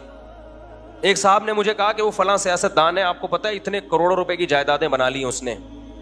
میں نے کہا نہیں مجھے نہیں پتا, اور میں نے کہا مجھے یہ تو پتا ہے کہ آپ کو بھی نہیں پتا. کہہ رہے کیوں, وہ فلاں نے رپورٹ پیش کی. میں نے کہا فلاں نے جو رپورٹ پیش کی ہے اس رپورٹ کے بارے میں آپ کو پتا ہے کہ وہ رپورٹ صحیح ہے کہ غلط ہے؟ ایک جھوٹ کا بازار گرم ہے میرے بھائی. خدا کا واسطہ اپنی جانوں پہ رحم کرو. یہ کہنا سیکھو کہ مجھے معلوم نہیں ہے. آج ہماری قوم کا بڑا مسئلہ یہ ہے کہ جس کو کچھ بھی نہیں پتا اسے ہر فیلڈ کا سب کچھ پتا ہے, اور یہ پروڈکٹ آپ کو پاکستان میں ملے گی. میرا بڑے بڑے ڈاکٹروں سے واسطہ ہوتا ہے, میں اگر کڈنی کے اسپیشلسٹ سے ہارٹ کے بارے میں کچھ پوچھوں نا, وہ فوراً کہہ دیتا ہے مجھے مفتی صاحب ہارٹ کے بارے میں نہیں پتا. حالانکہ وہ پورا ڈاکٹر ہوتا ہے, کچھ نہ کچھ تو پتا ہوگا نا اس کو. میں اگر ہارٹ اسپیشلسٹ سے لیور کے بارے میں پوچھتا ہوں, وہ فوراً کہے گا مفتی صاحب ایک جگر کے اسپیشلسٹ ہیں, ان کا نمبر میرے پاس ہے, آپ ان سے رابطہ کر لیں. میں ہارٹ کا اسپیشلسٹ ہوں, مجھے جگر کے بارے میں بولتے کیوں نہیں میرے بھائی, نہیں پتا. وہ کہہ دے گا کہ مجھے نہیں پتا, اس کو اس میں شرم محسوس نہیں ہوگی. لیکن آپ کسی 2 نمبر حکیم کے پاس جاؤ یا 2 نمبر ڈاکٹر کے پاس جاؤ, آپ اس سے لیور کے بارے میں پوچھو, وہ لیور کے بارے میں ایسی رپورٹیں پیش کرے گا جو آپ کے باپ دادا نے بھی کبھی نہیں سنی ہوں گی. اسے سب پتا ہوگا کہ پودینے کے پانی میں نیمبو ڈال کے پیو, تمہارا جگر کا کینسر ختم. میں ملا ہوں ایسے ڈاکٹروں سے بھی,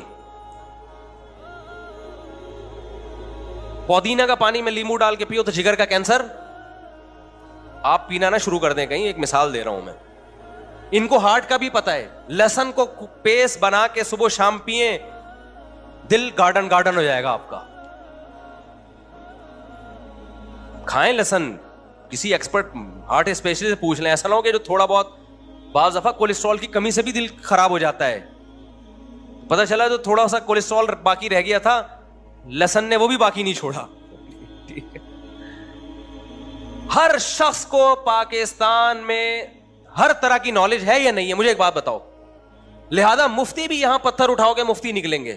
اس کو ڈراپ شپنگ کا بھی پتا ہے, اس کو انشورنس کا بھی پتا ہے, اس کو تکافل کا بھی پتا ہے, اس کو طلاق کے حکام بھی معلوم ہے, اس کو ہسٹری کا بھی پتا ہے, اس کو بنو امیہ کا بھی پتا ہے, اس کو بنو عباس کا بھی پتا ہے, بنو عباس کے جتنے چاچے مامے خالے پھپھے تاریخ میں گزرے سب کا پتا ہے, اس کو محمد بن قاسم کا بھی پتا ہے, اس کو ٹیپو سلطان کا بھی پتا ہے, اس کو ہٹلر کا بھی پتا ہے.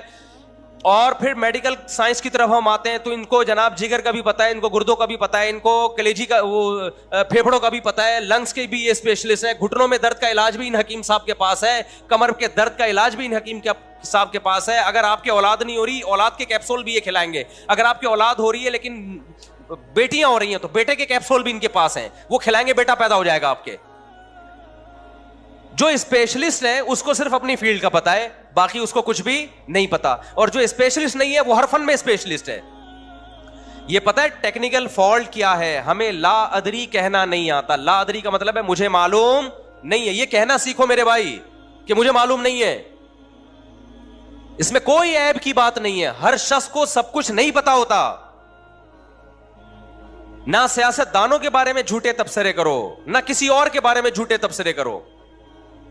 ان السمع والبصر والفؤاد كل اولئك كان عنه مسؤولا. قرآن کہتے ہیں آنکھ ناک آنکھ کان اور دل کے بارے میں تم سے قیامت کے دن سوال ہوگا. جو لفظ زبان سے نکال رہے ہو نا بغیر تحقیق کے, ما یلفظ من قول الا لدیہ رقیب عتید, انسان ان الفاظ کا ذمہ دار ہے, ان الفاظ کے بارے میں آپ سے سوال ہوگا. اور خوب سمجھو, جب بھی کسی کی اسپیچ سنا کرو نا, اینالائز کرنا سیکھو اس کو, ایک دم نہیں مان لے آیا کرو. آپ اس کی بات کے ٹکڑے کیا کرو کہ اس نے 4 قسم کے الزامات لگائے ہیں, ان چاروں الزامات پہ ہم الگ الگ دیکھو. ہمارے پاس جب کیس آتا ہے نا, ہم تو حکم تحکیم کا کام بھی کرتے ہیں نا بھائی, کاروباری جھگڑے آتے ہیں لوگوں کے, تو لوگ کہتے ہیں مفتی صاحب حل کرو. ایک تو ہوتا ہے فتویٰ لکھنا, فتویٰ اور چیز ہے, 2 پارٹیوں کے درمیان فیصلہ کرانا, بولو الگ چیز. فتوے کا مطلب جو آپ سوال لکھ کے دیں گے اس کے حساب سے آپ کو جواب مل جائے گا. دوسرا سوال لکھ کے دے گا بالکل الٹا, اس کو جواب اسی کے حساب سے مل جائے گا.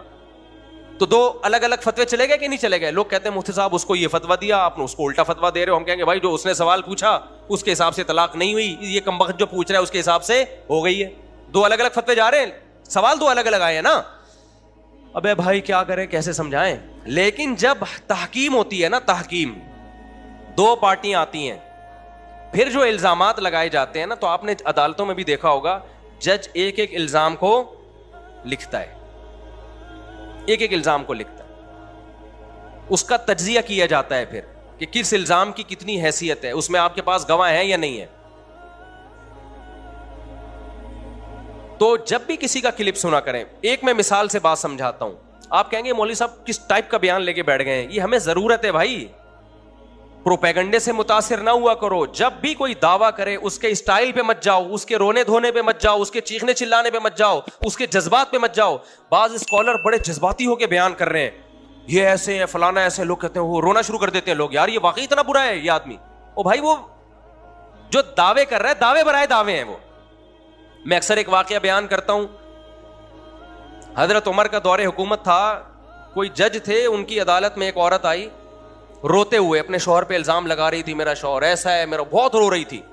تو جو کمرہ عدالت میں لوگ بیٹھے ہوئے تھے انہوں نے جج سے کہا کہ جج صاحب یہ عورت بڑی مظلوم ہے, آپ اس کے حق میں فیصلہ کریں. تو انہوں نے کہا بھائی رونا مظلومیت کی دلیل نہیں ہے. جج تھے نا, ماہر تھے وہ, تو صبح شام بھگتتے رہتے. انہوں نے کہا اگر رونا مظلومیت کی دلیل ہوتا تو یوسف علیہ السلام کے بھائیوں نے کنویں میں یوسف علیہ السلام کو ڈالا اور خود الٹا روتے ہوئے آ رہے ہیں. رونا یوسف علیہ السلام کو چاہیے تھا, رو کون رہا ہے؟ بھائی رو رہے ہیں. وجاءوا اباہم عشاء یبکون, قرآن کہتا ہے شام کو ابا کے پاس آئے روتے ہوئے, رو رہے ہیں ہائے ہمارے بھائی کو کیا ہو گیا, ہائے ہمارے بھائی کو کیا ہو گیا, حالانکہ جھوٹ بول رہے تھے. تو رونا دلیل محبت نہیں ہے, نہ آپ کے برحق ہونے کی دلیل ہے, نہ جذباتی ہونا آپ کے برحق ہونے کی دلیل ہے. تو ہماری قوم میں بڑا مسئلہ میجورٹی میں یہ ہے کہ وہ جذبات سے متاثر ہو رہے ہیں. جب بھی کوئی الزام لگایا کرے اس کو تجزیہ کیا کرو کہ یہ بول کیا رہا ہے. میں ایک مثال دیتا ہوں, چونکہ آج کل علماء کے خلاف بہت پروپیگنڈا ہو رہا ہے یوٹیوب پہ. ایک صاحب ہیں, ملحد قسم کے ہیں, ویسے اپنے آپ کو مسلم کہتے ہیں وہ. انہوں نے بڑے بڑے سائنسدانوں کی تصویریں لگائیں, آئنسٹائن کی, نیوٹن کی, بڑا جو ہے نا, اور بیچ میں مولانا طارق جمیل صاحب کی, اور کہا کہ دیکھو ان لوگوں کی یہ ایجادات ہیں, یہ کام کیے اور یہ کام کیے, اور یہ حوروں کی ٹانگوں کی حسن اور جمال بیان کرتا ہے یہ آدمی. نیچے لوگوں نے کہا یار یہ دیکھو مولوی کسی کام کے. مولانا طارق جمیل صاحب نے بسا اوقات حوروں کے حسن پہ بیان کیا نا, کہہ رہے ہیں یہ دیکھو یہ ڈاکٹر ہے اتنا بڑا, انگریزوں کے ساری تصویریں نا, یہ آئنسٹائن ہے, یہ نیوٹن ہے, یہ اتنے بڑے بڑے سائنسدان جنہوں نے یہ کیا, اور ہنس بھی رہا ہے اور کہہ رہے ہیں یہ حوروں کے. تو ہماری قوم ان کو فالو کر رہی ہے, ان کو چھوڑا ہوا ہے. سمجھ میں آئی بات؟ تو لوگ کہہ رہے ہیں وہاں بات تو صحیح ہے. یہ بات صحیح نہیں, وہ آپ کو الو بنا رہا تھا اور آپ الو بن گئے ہو. اس کو چاہیے تھا اپنی تصویر لگاتا مولانا طارق جمیل صاحب کی جگہ, اور پھر کہتا آئنسٹائن یہ کر کے گیا, نیوٹن یہ کر کے گیا, اور میں یہاں بیٹھ کے وہ کر رہا ہوں جس کو کراچی میں ایک لفظ کہتے ہیں لیکن وہ ممبر پہ استعمال کرنا جائز نہیں. سمجھ رہے ہیں؟ تو کون سا کوئی پازیٹیو کام کر رہا ہے؟ یہ بات کوئی سائنسدان کرتا ہے نا کہ میں یہ کر رہا ہوں, میں یہ کر رہا ہوں, اور مولانا طارق جمیل صاحب حوروں کے فضائل سنا کے لوگوں کو بیوقوف بنا رہے, معاذ اللہ ان کی رائے میں. تو نے کون سا تیر, تو کیا چارٹرڈ اکاؤنٹنٹ بن گیا ہے, یا کوئی تو لیب میں تو نے کوئی پانی سے چلنے والی کوئی گاڑی ایجاد کر لی ہے تو نے؟ تو بھی تو کچھ بھی نہیں کر رہا. وہ حوروں کے فضائل بیان کر کے کم از کم زنا سے تو روک رہے ہیں نا لوگوں کو. تو آپ نے کیا تجزیہ کرنا ہے؟ ایسے فتنہ پرستوں سے ہوشیار رہیں, ان کو پروموٹ نہ کیا کریں. لوگ کہہ رہے ہیں, لوگوں نے ان سے پازیٹو کہا, واقعی یار یہ پروپیگنڈا ہے میڈیا کا. پہلی بات تو یہ کہ مولانا طارق جمیل صاحب کے 100 بیانات میں 2 بیان حوروں کے فضائل پر ہوں گے, 98 بیان حوروں کے فضائل پر نہیں ہے. 98 میں اخلاقیات سکھائی جا رہی ہیں جو اس یوٹیوبر کے پاس نہیں ہے, کہ کسی پہ طنز کیسے کیا جاتا ہے, کسی پہ اعتراض کیسے کیا جاتا ہے. ایک اخلاقیات کا شعبہ جو مولانا طارق جمیل صاحب نے شروع کیا تھا, جو مولویوں کا شعبہ ہے, وہ بھی آپ نے ختم کر دیا. اس سے سائنسدان تو پیدا نہیں ہوں گے, تھوڑی سی جو تمیز سوسائٹی میں باقی رہ گئی ہے وہ بھی مارکیٹ سے شارٹ ہو جائے گی. ہونا یہ چاہیے تھا کہ جب بھی کسی کا مقابلہ کسی سے کیا جاتا ہے تو جنس کا مقابلہ جنس سے کیا جاتا ہے. خوب سمجھ لو, جنس کا مقابلہ خلاف جنس سے کبھی نہیں کیا جاتا. مثال کے طور پر, یہ ڈاکٹر اس نے یہ میڈیسن ایجاد کی, یہ ڈاکٹر اس نے یہ میڈیسن ایجاد کی, اور یہ میکینک آج تک اس نے کوئی دوا ایجاد نہیں کی ہے. وہ میکینک کہے گا میرا مقابلہ میکینکوں سے کروا میرے بھائی, تو ڈاکٹروں سے مجھے کیوں بھڑوا رہا ہے؟ ابے کیا ہو گیا تمہیں؟ سمجھ میں آ رہی ہے بات کہ نہیں آ رہی ہے؟ تو مولانا طارق جمیل صاحب کا مقابلہ آپ کو نیوٹن آئنسٹائن سے کروانے کی ضرورت نہیں ہے. آپ مولانا طارق جمیل صاحب کی تصویر لگاتے اور ہندوؤں کے پنڈتوں کی تصویر لگواتے اور سکھوں کے جو بھی ان کے مذہبی رہنما ہوتے ہیں وہ لگاتے اور پادریوں کی تصویر لگاتے. پھر آپ کہتے ہیں یہ پادری یہ گائیڈ کر رہا ہے, یہ پنڈت یہ کہہ رہا ہے, اور مولانا طارق جمیل صاحب کا بیان سنو وہ کیا کہہ رہے ہیں. پھر ہم کہتے ہیں یہ جو آپ مقابلہ کر رہے ہو مذہبی لیڈروں کا, مذہبی, آپ مسلمانوں کے مذہبی لیڈر کو دیکھو, نہا دھو کے جمعے میں تیار ہو کے آتے ہیں, نہا دھو کے سفید کپڑے پگڑی, اور آپ ہندوؤں کے پنڈت کی تصویریں لگاؤ ساتھ میں, عیسائیوں کے پادریوں کی لگاؤ. خدا کی قسم جو گیٹ اپ علماء کا اور جو روحانیت اور چہرے پہ اطمینان ان کے نظر آئے گا, کسی کے مذہبی لیڈروں میں آپ کو وہ روحانیت نظر نہیں آئے گی.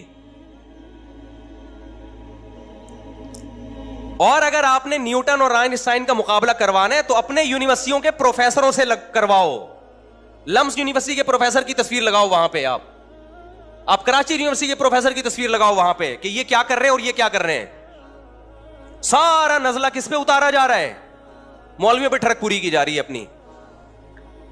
مجھے بتایا وہاں اٹلی میں یا کہیں جرمنی میں کوئی پادری نے آنا تھا عیسائیوں کے, جس کے اٹلی میں ان کے پوپ آتے ہیں نا وہاں پہ. اب وہ عیسائی لوگ انتظار میں کھڑے ہوئے کہ ہمارے پوپ آئیں گے. ہمارے یہاں سے ایک عالم گئے, میں نام نہیں لینا چاہتا ہوں عالم کا, وہ شاید ناراض ہو جائیں. ان کا اتنا خوبصورت چہرہ, اتنی بڑی داڑھی ان کی, بڑے چہرے پہ ایک رونق. جب وہ اترے ہیں نا تو وہیں کے لوگوں نے مجھے بتایا اٹلی میں کہ عیسائی ان کو دیکھ کے حیران ہو گئے کہ یار یہ مسلمانوں کے مذہبی رہنما ہیں. یعنی وہ اپنے پادری کو چھوڑ کر کس کی طرف مائل ہو رہے ہیں؟ جو مسلمانوں کے مذہبی رہنما ہیں ان کی طرف مائل ہو رہے ہیں. تو پروپیگنڈا دیکھو کس طرح سے ہو رہا ہے. میں پھر بار بار کہتا ہوں, مجھے ان لوگوں پہ اعتراض نہیں ہوتا جو ایسے کلپ بناتے ہیں, تو پیڈ ہوتے ہیں, ان کے تو اپنے مفاد ہوتے ہیں. اعتراض آپ لوگوں پر ہوتا ہے بھائی جو ان کے پروپیگنڈے سے متاثر ہو جاتے ہیں. سمجھتے ہو کہ نہیں سمجھتے ہو؟ آپ یہ کہہ سکتے ہو کہ پھر ان مولویوں کی ہمیں ضرورت کیا ہے, جب نہ انہوں نے بلب ایجاد کیا, نہ یہ گاڑی ایجاد کر سکتے ہیں, نہ گاڑی کا پنچر لگا سکتے ہیں, یہ حوروں کے فضائل کے علاوہ کچھ بھی نہیں سنا سکتے, تو ان کی ہمیں ضرورت کیا ہے؟ مقابلہ نہ کرو آپ یہ اعتراض کر سکتے ہو. تو بھائی جو آخرت پر ایمان رکھے گا اس کو مولوی کی ضرورت ہوگی, جو آخرت پر ایمان نہیں رکھتا اس کو مولوی کی کوئی ضرورت نہیں ہے. اس کے لیے تو مولوی سے زیادہ بیکار طبقہ واقعی دنیا میں کوئی نہیں ہے. کیونکہ اگر آپ یہ اس نظریے کے قائل ہو کہ ہم نے مر کے مٹی ہو کے ختم ہو جانا ہے, تو پھر آپ واقعی میں کہتا ہوں مولوی سے بیکار طبقہ دنیا میں کوئی بھی نہیں ہے. پھر تو ضرورت ہی نہیں ہے, پھر تو قرآن کی بھی ضرورت نہیں, پھر تو پیغمبروں کی بھی ضرورت نہیں, پھر تو اسلام کی بھی ضرورت نہیں ہے. پھر تو یہ دنیاوی اور مادی ترقی ہی سب کچھ ہے. لیکن قرآن پکار کے کہہ رہا ہے وما بلغوا معشار ما آتیناہم, اس ترقی سے متاثر مت ہونا. پچھلی امتوں کو جو ہم نے تباہ کیا ہے اسی سائنسی ترقی پہ انہوں نے ناز کرنا شروع کر دیا اور پیغمبروں کی دعوتوں کو ٹھکرانا شروع کر دیا. پیغمبر نے کہا زنا حرام, انہوں نے کہا ہم سائنسی ترقی کو فوکس کریں گے, زنا کرنا نہ کرنا یہ مذہب کا ٹاپک ہے, یہ ہمارا ٹاپک, یہ ہمارا ہیڈ ایک نہیں ہے. یہ لوگ جو مولویوں کی مخالفت کر رہے ہیں نا صرف ایک حور کو لے کے, مولوی کا اصل ٹاپک حور نہیں ہے. مولوی کا اصل ٹاپک یہ کہ آپ اپنے باپ اور ماں کو بڑھاپے میں اولڈ ہاؤس میں جمع نہیں کرا سکتے. یہ سمجھتے ہیں کہ ہم جمع کرائیں گے تو ترقی کریں گے, گھر میں رکھیں گے تو ہمیں ان کی کھانسی برداشت کرنا پڑے گی. یہ اس ٹینشن سے بچنے کے لیے سوسائٹی سے مولوی کو کیا کر رہے ہیں, نکالنا چاہتے ہیں. مولوی کہتا ہے تمہیں زنا کرنے کی اجازت نہیں ہے. ان کو پتا ہے اگر ہم نے زنا کو حرام کر دیا تو بہت ہم چاند پہ تو پہنچ, دیکھو انگریز زنا کر کے بھی چاند پہ پہنچا کہ نہیں پہنچا, تو ان کو تو چاند پہ پہنچنا ہے. ان کو کیا اس سے کہ خدا کس چیز سے خوش ہوتا ہے, خدا کس چیز سے ناراض ہوتا ہے. تو مولوی کہتا ہے نکاح کرو. ان کو اس سے تکلیف ہو رہی ہے, یہ کیوں ہمارے داخلی معاملات میں ہم گرل فرینڈ رکھیں یا نکاح کریں, ہمارا ہیڈ گئی ہے. سمجھتے ہو کہ نہیں سمجھتے ہو؟ مولوی کہتا ہے شراب کیا ہے, حرام ہے. یہ کہتے ہیں یار شراب پی کے انگریز کہاں سے کہاں چلا گیا. مولوی کہتا ہے بھائی شراب پی کے تو یہاں بیٹھے بیٹھے آپ چاند پہ پہنچ جاتے ہو, ہم مانتے ہیں اس بات کو, لیکن خدا شراب سے کیا ہوتا ہے, ناراض. چترول لگیں گے مرنے کے بعد. جو زنا کرتا ہے دنیا میں ترقی کر لیتا ہے میرے بھائی وہ, لیکن چترول کب لگیں گے, مرنے کے بعد. جو ماں باپ کو اولڈ ہاؤس میں جمع کرتا ہے ترقی کر لیتا ہے, ہو سکتا ہے میڈیکل کالج میں اس کے نمبر زیادہ اچھے آئے کیونکہ ابا کی ٹینشن ہی ختم ہو گئی, لیکن چترول کب لگیں گے, بولتے کیوں نہیں, مرنے کے بعد. سود کے ذریعے آپ پیسہ کماؤ گے, آپ قوم کا بیڑا غرق ہو یا نہیں ہو, آپ فائدے میں بظاہر چلے جاؤ گے. چترول کب لگیں گے, بولو نا, مرنے کے بعد. عورت پردہ نہ کرے ترقی کر لے گی وہ. بہت سی انگریز عورتیں نے زنا کر کے کتنی ترقی کی ہے, ہر شعبے میں آگے بڑھی ہیں وہ, ملکوں کی وزیر اعظم ہو سکتا ہے بن گئی ہوں. چترول کب لگیں گے, مرنے کے بعد. آپ شرک کرو ترقی پھر بھی کر لو گے, چترول کب لگیں گے, مرنے کے بعد. تو آپ مرنے کے بعد کی زندگی کا انکار کر دو تو پھر مولوی بھی فضول اور اس کی یہ باتیں بھی فضول. لیکن آپ اگر مرنے کے بعد کی زندگی کے قائل ہو تو آپ کے لیے نیوٹن اور آئنسٹائن کی اتنی اہمیت نہیں ہے جتنی مولوی کی اہمیت ہے. سمجھ میں آ رہی ہے بات کہ نہیں آ رہی ہے؟ تو آپ اپنا کانسیپٹ کلیئر کرو بھائی, موت کے بعد کی زندگی کو مانتے ہو یا نہیں مانتے. نہیں مانو منافقت چھوڑ دو. پھر یہ نہ بولا کرو میں مسلم ہوں لیکن میں ان مولویوں کو نہیں مانتا. او بھائی تو جھوٹ بول رہا ہے, تو سمجھتا ہے بات کو کہ نہیں سمجھتا ہے؟ اور حوروں کا جہاں تک مسئلہ ہے, تم مذاق اڑاؤ حوروں کا, ہمیں تو چاہیے بھائی, تم اڑاؤ مذاق. کل خدا کی قسم ہم تمہارا مذاق اڑائیں گے. نوح علیہ السلام جب کشتی بنا رہے تھے نا تو قوم مذاق اڑا رہی تھی کہ پانی ہے نہیں اور یہ مولویوں کو دیکھو یہ پٹے لے لے کے کیا بنا رہے ہیں, کشتی. نوح علیہ السلام نے کہا مجھے اللہ نے وحی کی ہے بھائی عذاب آئے گا. انہوں نے کہا عذاب کا کوئی چانس ہے نہیں, کوئی سمندر قریب میں ہے نہیں, کوئی دریا ہے نہیں کہ سیلاب آئے, اور یہ مولویوں کو دیکھو کیا کر رہے ہیں.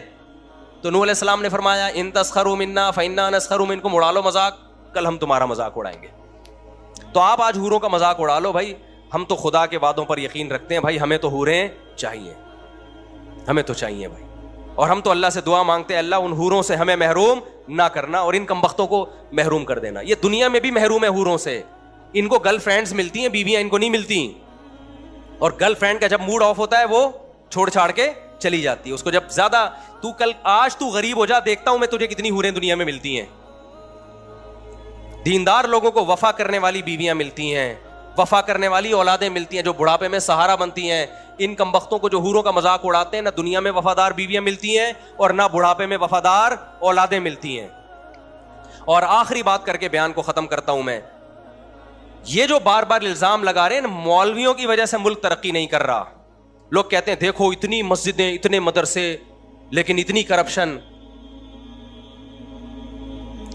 یہ بھی دعویٰ برائے دعویٰ ہے. ان مسجدوں کا کیا کردار ہے بھائی آپ کو ترقی سے روکنے میں؟ کسی کو دیکھا آپ نے مسجد میں امام کو بیٹھ کے ترقی کے خلاف تقریر کر رہا ہو؟ کسی کو دیکھا؟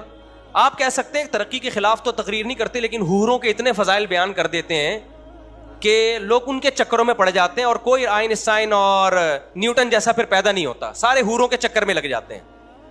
او بھائی حوروں کے چکر میں لگا کے ترقی سے نہیں روک رہے, آپ کو موٹیویٹ کر رہے ہیں ہم کہ تم ترقی کرو, کیونکہ اللہ نے جنت کی حوروں کا وعدہ سست اور پوستی لوگوں سے نہیں کیا, انہی لوگوں سے کیا جو اسٹرگل کرتے ہیں.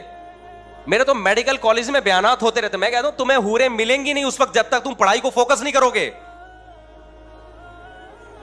اسلام جب دنیا میں آیا, مجھے ایک بات بتاؤ, سائنس نے ترقی کی ہے یا تنزل میں گئی ہے سائنس؟ یہ تو گورے اعتراف کر رہے ہیں کہ مسلمان سائنٹسٹ اگر نہ ہوتے تو جس ترقی پہ آج ہم ہیں آج سے 500 سال کے بعد ہوتے. تو اسلام کے دنیا میں آنے کے بعد ہی لوگوں نے سائنسی ترقی شروع کی ہے. تو اسلام نے کون سا ایسا سبق دیا تھا کہ سائنسی ترقی شروع ہو گئی؟ اس وقت تو یورپ اندھیروں میں ڈوبا ہوا تھا.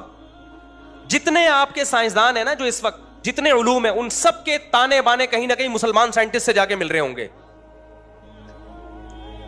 تو اگر اسلام ترقی میں رکاوٹ ہوتا ہے یا مولوی ترقی میں رکاوٹ ہوتا تو بنیادیں کیوں رکھی ہوتی ہیں اسلام نے سائنس کی؟ ایک چیز خیر کی تھی, آپ نے سائنس کا لیبل لگا کے اس خیر کو بھی سوسائٹی سے ختم کر دی.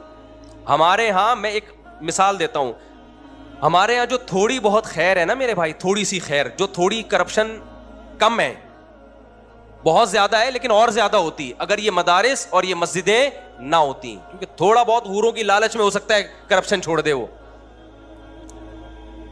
اگر یہ دینی مدارس اور مسجدیں نہ ہوتی جہاں کوئی خیر کی باتیں ہو رہی ہیں, تو خدا کی قسم آپ کے قانون میں اور آپ کے حکمرانوں کے پاس اتنی پاور نہیں ہے کہ وہ قوم کو سنبھال لیتے. انہوں نے, وہ خود اتنے کرپٹ ہیں, وہ تمہیں کرپشن کے خلاف بیان دیتے کیا؟ وہ لطیفے سناتے تمہیں کرپشن کے خلاف؟ ان کا کرپشن کے خلاف بولنا خود لطیفہ ہوتا. یہ تو تھوڑا بہت قبر کا عذاب کا خوف ہے جو لوگ دیانتداری سے کام لے رہے ہوتے ہیں. تو جب بھی میرے بھائی یوٹیوب پہ فیس بک پر کوئی بھی شخص بیٹھ کے فضول باتیں کر رہا ہو نا, تو اس کو پروموٹ نہ کیا کریں, اینالائز کیا کریں. نمبر 1, آپ نے یہ الزام لگایا, اس کا کیا ثبوت ہے آپ کے پاس؟ نمبر 2, آپ نے یہ الزام لگایا, اس کا کیا ثبوت ہے؟ نمبر 3, آپ نے یہ الزام لگایا, اس کا کیا ثبوت ہے؟ تاکہ آئندہ کوئی بولنے سے پہلے 100 دفعہ سوچے. سمجھ رہے ہو کہ نہیں سمجھ رہے ہو؟ اللہ تعالیٰ سمجھنے کی اور کھوپڑی کو استعمال کرنے کی توفیق دے. مجھے اجازت دیں, آج میرا سفر بھی ہے, 1 سیکنڈ اور زیادہ لوں گا آپ سے. میرا میڈیکل کالج میں بیان ہوا, نیچے ایک صاحب کے کمنٹ, زیادہ تر تو positive comment, Swat medical college میں بیان ہوا, ایک صاحب کے کمنٹ سے اس مولوی کا یہاں میڈیکل کالج میں کیا کام؟ سمجھ رہے ہیں بات کو؟ اس اشکال کا جواب میں انشاءاللہ بیان کے بعد دوں گا. وقت پورا ہو گیا نا, نماز بھی پڑھنی ہم نے, کیا خیال ہے بھائی؟ کسی نے, صحابہ نے عرض کیا یا رسول اللہ, یہ مرا ہوا بدبودار اس کے کون خریدے گا؟ آپ صلی اللہ علیہ وسلم نے فرمایا, اللہ کی نظر میں دنیا کی حیثیت اس مردار سے بھی کم ہے. دنیا کسے کہتے ہیں؟ یہی ہے نا, دولت اور شہرت, اسی کو دنیا کہا جاتا ہے نا. اور غیر مسلم کیا کہہ رہا ہے؟ سب کچھ کیا ہے؟ یہی ہے. اور جب غیر مسلم کہتے ہیں نا دنیا سب کچھ ہے, یا جو شخص یہ کہتا ہے کہ دنیا سب کچھ ہے, تو اللہ کی نظر میں اس شخص کی ویلیو بھی 2 ٹکے کی بولو نہیں رہتی, وہ بھی ویلیو نہیں رہتی اللہ کی نظر میں اس. ایک بزرگ تھے نا, ان سے کسی نے پوچھا کہ بادشاہ نے کہا کہ میں آپ کو یہ دینا چاہتا ہوں, یہ انعام دینا چاہتا ہوں. بادشاہ نے کہا تو میری لونڈی کا لونڈا ہے, میری غلام کا کیا ہے؟ غلام ہے, تو مجھے کیا گفٹ دے گا؟ بادشاہ کو بڑا غصہ آیا, یار مجھے اپنے غلام کا بھی غلام کہہ دیا یار, کوئی 2 ٹکے کی ویلیو نہیں چھوڑی میری. تو بادشاہ نے بلایا, جی آپ نے یہ کیسے کہہ دیا؟ انہوں نے کہا دیکھو تو دنیا پرست ہے, دنیا کا غلام ہے. تو کیا ہے؟ دنیا کا غلام, دنیا کے پیچھے بھاگتا ہے, محبت کرتا ہے دنیا سے, اور دنیا میری غلام ہے. میں دنیا کے پیچھے نہیں بھاگتا, دنیا میرے پیچھے. غلام آقا کے پیچھے بھاگتا ہے نا, تو میں تو اس دنیا کو لفٹ نہیں کراتا, پھر بھی میرے پیچھے بھاگتی ہے, اور جو میرے پیچھے بھاگ رہی ہے تو اس کے پیچھے بھاگ رہا ہے, تو میرے غلاموں کا کیا ہے؟ غلام. تو ان بزرگ کی نظر میں بادشاہ کی حیثیت 2 ٹکے کی بولو نہیں تھی. ہو سکتا ہے ٹکا کل اور قیمت بڑھ جائے اس کی, جب ہمارا بیان چلے گا نا یوٹیوب پہ, تو ٹکے کی ویلیو ہو سکتا ہے بڑھ جائے. ہم تو ٹکے کی ویلیو گرا رہے ہیں 2 ٹکے, لیکن اس سے ٹکا اور پھیلے گا دنیا میں, ٹکے میں بزنس اور شروع ہو جائے گا. تو اب بات یہ ہے کہ میرے بھائی اللہ میاں یہ کیوں کہتے ہیں؟ ہم تو دیکھتے ہیں دولت سے سب کچھ آتا ہے. سب سے پہلی بات, پیسہ ہوتا ہے اپنی مرضی کا کھا سکتے ہو, غریب کھا سکتا ہے اپنی مرضی کا, ہے بھائی. پیسہ ہوتا ہے, رشتہ ملے گا آپ کو, جو ہم 4 شادیوں میں بیان کرتے ہیں, وہ شروع کہاں سے ہوتی ہیں؟ جب پیسہ نہیں ہوگا تو کوئی لفٹ کرائے گا آپ کو؟ بولتے کیوں نہیں؟ پھر اگر شادی ہو گئی آپ کی بالفرض, پیسہ ہوگا تو بیگم ساتھ میں رہے گی, نہیں ہوگا تو مارکیٹ سے شاٹ.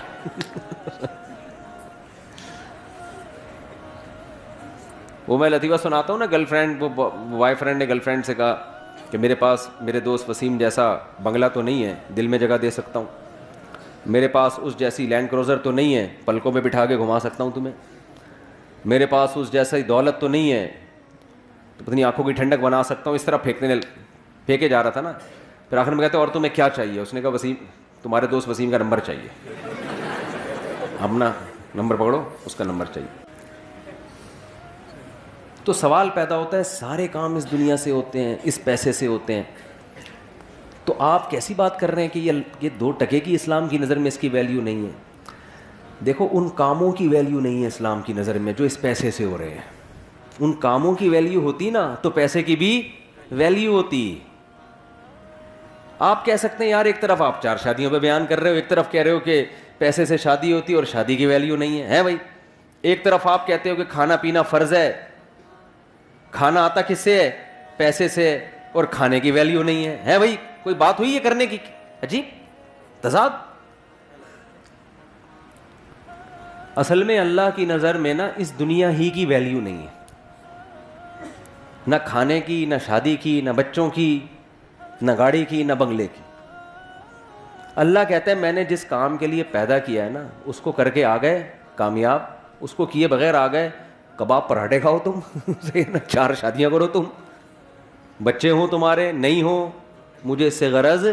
میں نے جو کام ذمے لگایا ہے اس کی ویلیو ہے. اس کام کو فوکس کرنے کے دوران اگر پیسہ بھی آ جائے, نور اللہ نہ نور, جو کام تمہیں دے کے بھیجا گیا ہے دنیا میں وہ اصل ہے. وہ نہیں کیا تو 2 ٹکے کی ویلیو نہیں ہے. مثال سے بات سمجھاتا ہوں میں. اب غیر مسلم چونکہ مانتا ہی نہیں کہ اللہ نے کسی کام کے لیے ہمیں بھیجا ہے, تو اس کی نظر میں تو لینڈ کروزر کی بھی ویلیو ہوگی, ذاتی گھر کی بھی ہوگی, سب کچھ کی ویلیو ہوگی, کیونکہ وہ یہ مان ہی نہیں رہا کہ ہمیں بھیجا گیا ہے. وہ کہہ رہے ہیں ہم آٹومیٹیکلی اتفاق سے دھماکے کے نتیجے میں پیدا ہو گئے ہیں. بگ بینگ تھیوری ہے نا, دھڑنگ ہوا تھا تو اس میں وسیم بھائی بھی پیدا ہو گئے, اس ستار بھی پیدا ہو گیا, وہ دھماکہ ہوا, سورج چاند ستارے دھڑن دھڑن پیدا ہوتے ہوتے ہم سب یہ بیٹھ گئے آ کے. یعنی آخر رزلٹ تو یہی نکلا نا.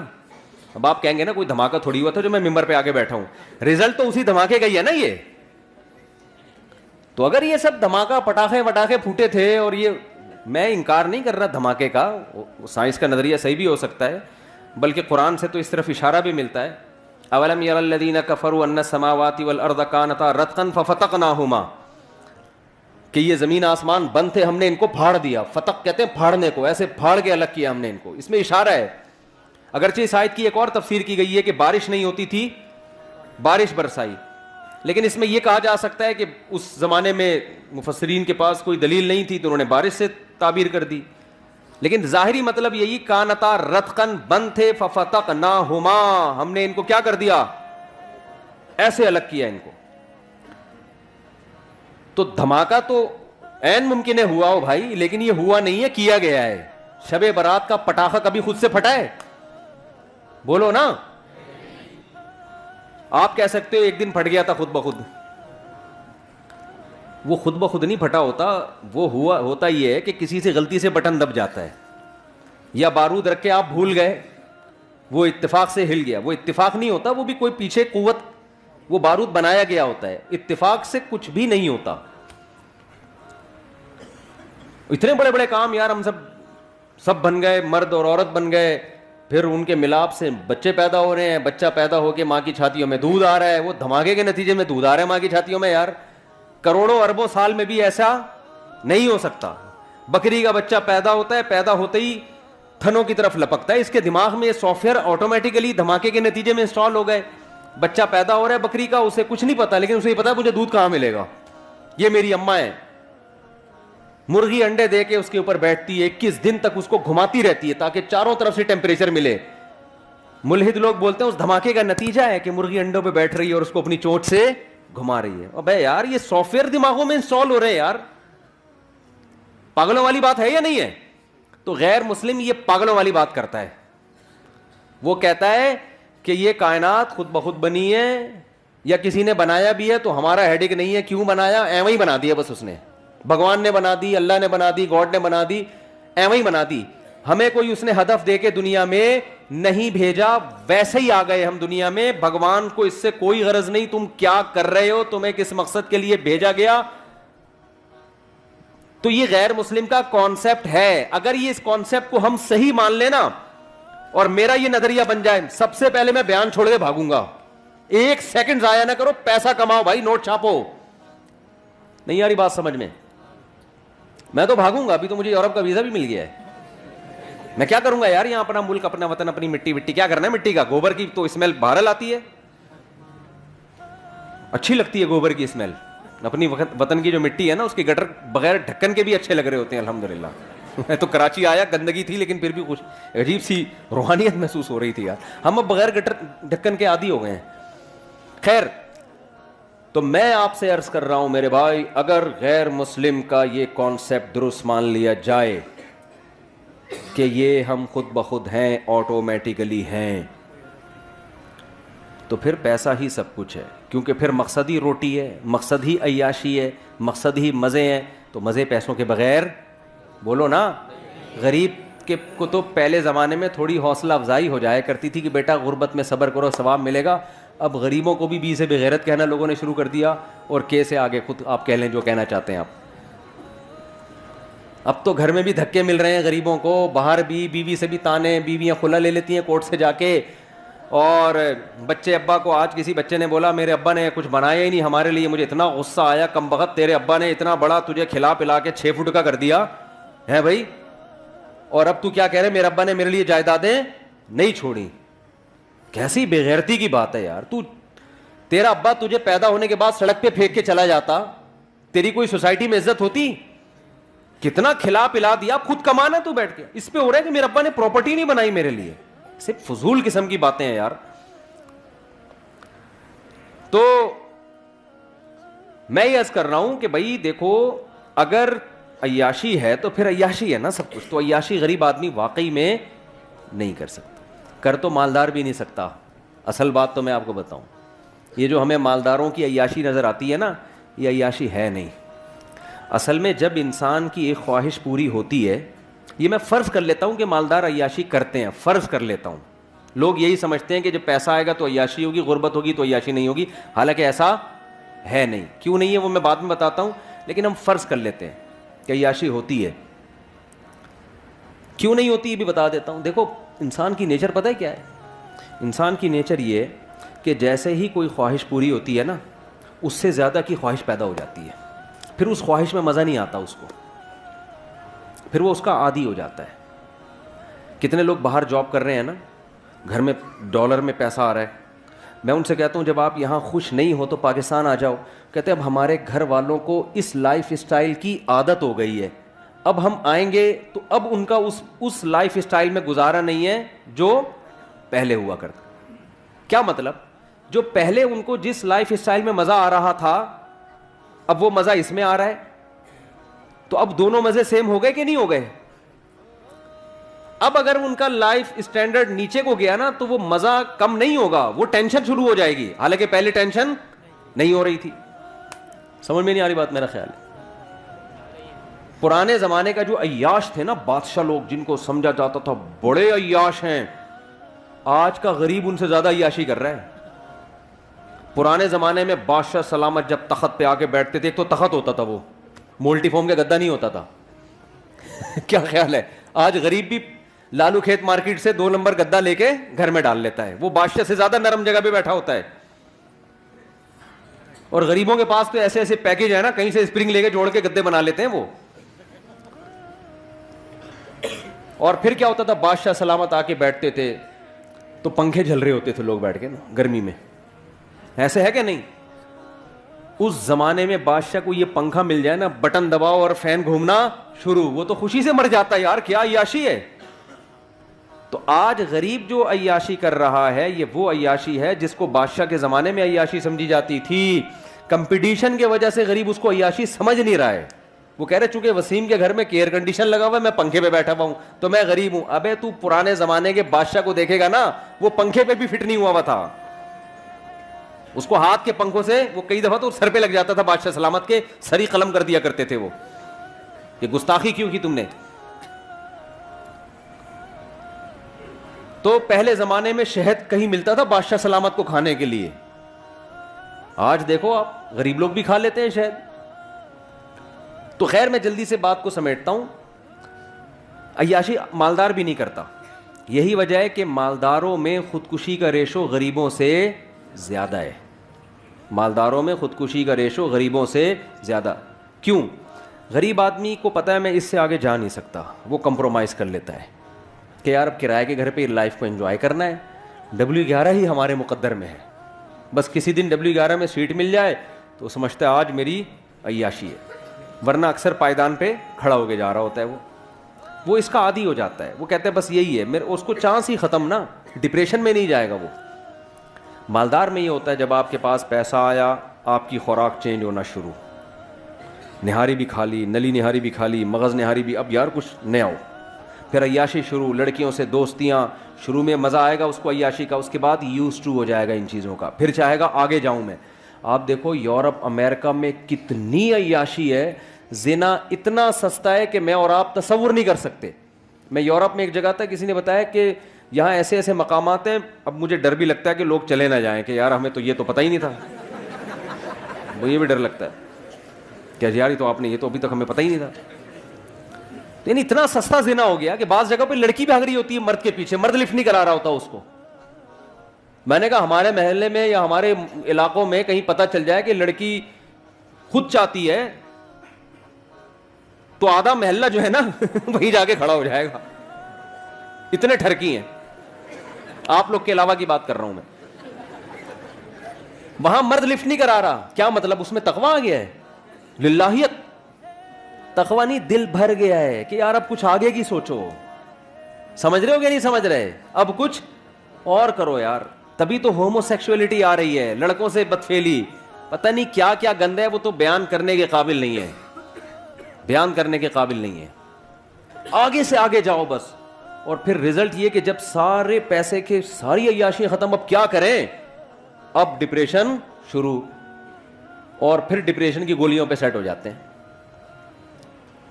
کس پہ سیٹ ہو جاتے ہیں؟ بہت سے خودکشی کرتے ہیں, بہت سے لائن لگا کے لائن میں لگے ہوئے رجسٹریشن کے لیے. کچھ ملکوں نے تو خودکشی کو لیگل کر دیا ہے کہ یار اب غیر قانونی قرار دیا تو ادھر ادھر جا کے پٹپٹاتے ہیں, پتہ نہیں کس طریقے سے, کچھ چیتھڑے بیتھڑے ادھر ادھر اڑ جاتے ہیں یا کچھ مسئلہ ہوتا ہے تو لیگل کر دو اور رجسٹریشن کرواؤ, پیسے جمع کراؤ. تمہارے باپ کا ملک نہیں ہے, ہم تمہیں مار رہے ہیں نا, تو پیسے دو اس کے, ٹھیک ہے نا. پیسے دے کے بندہ اپنے آپ کو مار, یعنی اپنی گردن اڑوا رہا ہے. تو وہ کہتے ہیں پھر ہم آپ کو تمیز سے, اگر آپ مرنا کیسے کائنڈلی آپ دونوں اکٹھے ہے, حقیقت ہے یہ, آپ دونوں اکٹھے مرنا چاہتے ہیں یا الگ الگ مرنا چاہتے ہیں. ہمارے پاس مختلف پیکیج ہیں, گیس کے ذریعے مرنا چاہتے ہیں, کرنٹ سے مرنا چاہتے ہیں, بہت سارے پیکیجز ہیں ان کے پاس. تو بہت حساب کتاب آگے, اتنی خودکشی آسان کر دی جائے نا یہاں پر, تو بھی میرے بھائی اتنا ریشو نہیں ہوگا خودکشی کا. اور یہ غربت تھوڑے دن کے لیے ان کو دے دو تو جو بچے ہوئے ہیں وہ بھی کیا ہو جائیں گے, مر جائیں گے وہ. ہم تو اتنی ٹینشن میں بھی لائف کو کیا کر رہے ہیں, انجوائے. تو اصل مسئلہ یہ ہے کہ فرض کر لو عیاشی کرتا ہے غریب, ورنہ ہوتی نہیں ہے, ہوتی نہیں ہے. میرے پاس تو کتنے لوگ آتے ہیں, فیکٹری کا مالک ہے, کہتے ہیں مفتی صاحب ڈپریشن نہیں ختم ہو رہی.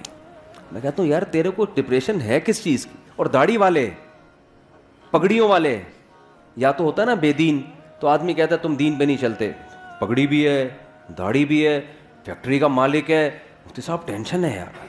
بھائی تجھے کس چیز کی ٹینشن؟ بیوی تنگ کر رہی ہے؟ نہیں بھائی بیوی بھی تنگ نہیں کر رہی. ابے تجھے بچے تنگ کر رہے ہیں؟ نہیں جی بچے اتنے ہیں ہی نہیں کہ تنگ کریں.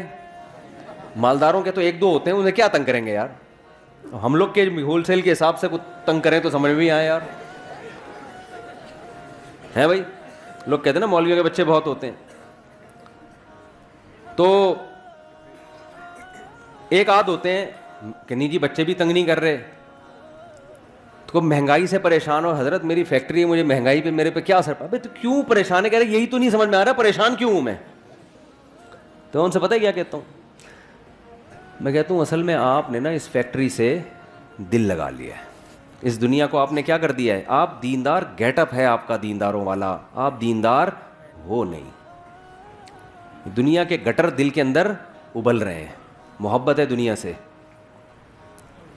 وہ کہتے ہیں بالکل صحیح ہے, کہتے ہیں ہمیں ہر وقت لاشعور میں خوف رہتا ہے کہ یار یہ کہیں بند نہ ہو جائے, یہ کہیں چھن نہ جائے, کہیں دیوالیہ نہ ہو جائے.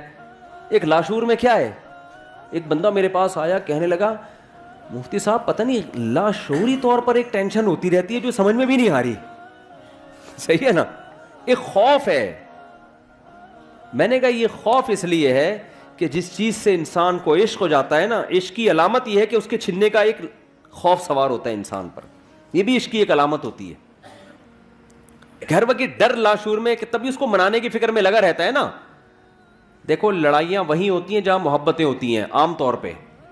کیوں؟ ذرا سی بیگم نے الٹی بات کہی, آپ کو ڈر لگا کہ یار شاید یہ میری عزت نہیں کرنا چاہ رہی اب, حالانکہ اس کا یہ مقصد نہیں ہوتا, اس کے منہ سے ویسے ہی کوئی کلمہ نکل گیا ہوتا ہے کہ آپ وہ ہو, ویسے نکل گیا ہوتا ہے مذاق میں. آپ کو محبت ہوتی ہے, آپ سیریس لے جاتے ہو, یار اس کا مطلب یہ مجھے رسپیکٹ نہیں دے رہی, حالانکہ میں نے اتنا خرچہ کیا, حالانکہ میں اس کو ہنی مون پہ لے گیا, حالانکہ میں نے کیا, یہ مجھے عزت نہیں دے رہی. اب آپ کا میٹر کیا ہوگا؟ شارٹ. پھر آپ اس کو ڈانٹو گے تو اس کو بھی چونکہ محبت ہے, وہ کہے گی یار محبت تو اتنی کو بہت تھی, اور یہ مجھے ایسی بدتمیزی سے بات کیوں کر رہے ہیں, اس کا مطلب ان کو مجھ سے محبت. ایک لاشعوری خوف ایک دوسرے کا نا, وہ شیطان پھر کیا کرتا ہے آپس میں لڑوا دیتا ہے, حالانکہ دونوں محبت کر رہے ہیں ایک دوسرے. ایک خوف ہوتا ہے کہ یار ایسا تو نہیں کہ کہیں کوئی اس کے دل میں نیگیٹو آ رہا ہو میرے بارے میں. تبھی دیکھو وضاحتی بیان بہت دے رہے ہوتے ہیں آج کل. میاں بیوی جب بھی ایک دوسرے سے کوئی بات کرے تو پھر اس کا مطلب بتا رہے ہوتے ہیں اگلے جملے میں. کوئی بھی جب بات ہوتی ہے نا میاں بیوی, کبھی کوئی الٹی بات کرے تو پھر شوہر ایکسپلین کر رہا ہوتا ہے, پورے ایسے لکھتا ہے اس کے اوپر مضمون لکھتا ہے کہ ایکچولی میں نے جو یہ جملہ کہا اس کا مفہوم یہ تھا, اس کا مطلب یہ تھا, اس کا مطلب میرا یہ مطلب نہیں تھا, وہ کہتی یہ مطلب نہیں تھا. پوری بحث اس پر ہوتی ہے, ڈیبیٹ کے بعد فیصلہ ہوتا ہے کہ ہاں جی آپ کے منہ سے جو جملہ نکلا وہ غلطی سے نکلا تھا اور اس کا وہ مطلب نہیں تھا جو ہماری سمجھ میں آ رہا تھا. یہ ہو رہا ہے. اور پھر جب بیگم کے منہ سے کوئی غلط جملہ نکلا تو پھر وہ جو ایکسپلین کرتی ہے نا, اف ماشاء اللہ اتنی ڈیٹیل میں, کیونکہ خواتین مرد جتنا ایکسپلین کرتے ہیں خواتین اسے ڈبل ایکسپلین کرتی ہیں. 2 خواتین 20 سال جیل میں رہیں اکٹھی, باتیں کرتی نہیں. جس دن رہائی تھی انہوں نے کہا کچھ باتیں رہ گئی ہیں, دوبارہ ملاقات ہوگی تو انشاءاللہ ہم کریں گے. سمجھ رہے ہیں؟ دوبارہ انشاءاللہ. تو وہ پھر ایکسپلین کرنا شروع کرتی ہیں, او لمبی ایکسپلینیشن. میں ایسے جوڑوں سے کہتا ہوں یار مٹی پانا سیکھو. پنجابی میں کہتے ہیں مٹی پاؤ. گھر جبھی چلے گا جب کیا کر دیا جائے, بول دیا, اب نہ کسی سے سوری کروانے کی ضرورت ہے, بھائی منہ سے نکل گیا چلتا ہے یار. جب گھر میں رہتے ہیں تو الٹے جملے بھی نکلتے ہیں, سیدھے جملے بھی نکلتے ہیں. الٹا نکلے تو خود ہی سیدھا کر لیا کرو اس کو کہ ایکچولی ان کا مطلب اصل میں میرے میاں کا یہ مطلب نہیں تھا. بیوی الٹا جملہ نکالے تو آپ خود ہی کہہ لیں کہ ایکچولی اصل میں اس کا مطلب کیا تھا, یہ تھا. تو خوب سمجھ لیں. میں نے ان سے کہا, میں نے فیکٹری کے مالک سے, ایسے بہت کیسز ہیں, میں نے ان سے کہا کہ دیکھو بات اصل میں یہ ہے کہ آپ نے نا اس فیکٹری کو دل دے دیا ہے. ہونا یہ چاہیے, دین کا تقاضا یہ ہے کہ آپ کی نظر میں اس فیکٹری کی ویلیو 2 ٹکے کی بولو نا. کہتے ہیں یار 2 ٹکے کی اتنے تو سارا کچھ اسی سے, یار آپ ٹکے ٹکے کی باتیں کر رہے ہو یار. ٹھیک ہے نا. میں نے کہا روزانہ بیٹھ کے سوچا کرو. اچھا وہ میں سوچنا کیا, وہ تو میں ابھی کیوں ویلیو نہیں ہے 2 ٹکے کی وہ تو میں بعد میں بتاؤں گا نا. تو دیکھو مسئلہ پتہ ہے کیا ہے, مسئلہ یہ ہے کہ آج دلوں کا سکون بھی اس لیے ختم ہوا, پیسہ آنے کے باوجود بھی سکون مارکیٹ سے شارٹ. جس کام کے لیے بنائے گئے تھے جب اس میں لگو گئی نہیں تو سکون کیسے ملے گا. فٹ بال ہے, فٹ بال کھیلنے کے لیے آپ اسے کاٹ کے اس میں پانی پی رہے ہو, ہے بھائی یہ فٹ بال کے ساتھ ناانصافی ہے یا نہیں ہے؟ نہ پانی صحیح طرح سے پیا جائے گا, پانی گرے گا بھی, جراثیم بھی ہوں گے اس کے اندر. اور گلاس سے آپ فٹ بال کھیلنا شروع کر دو.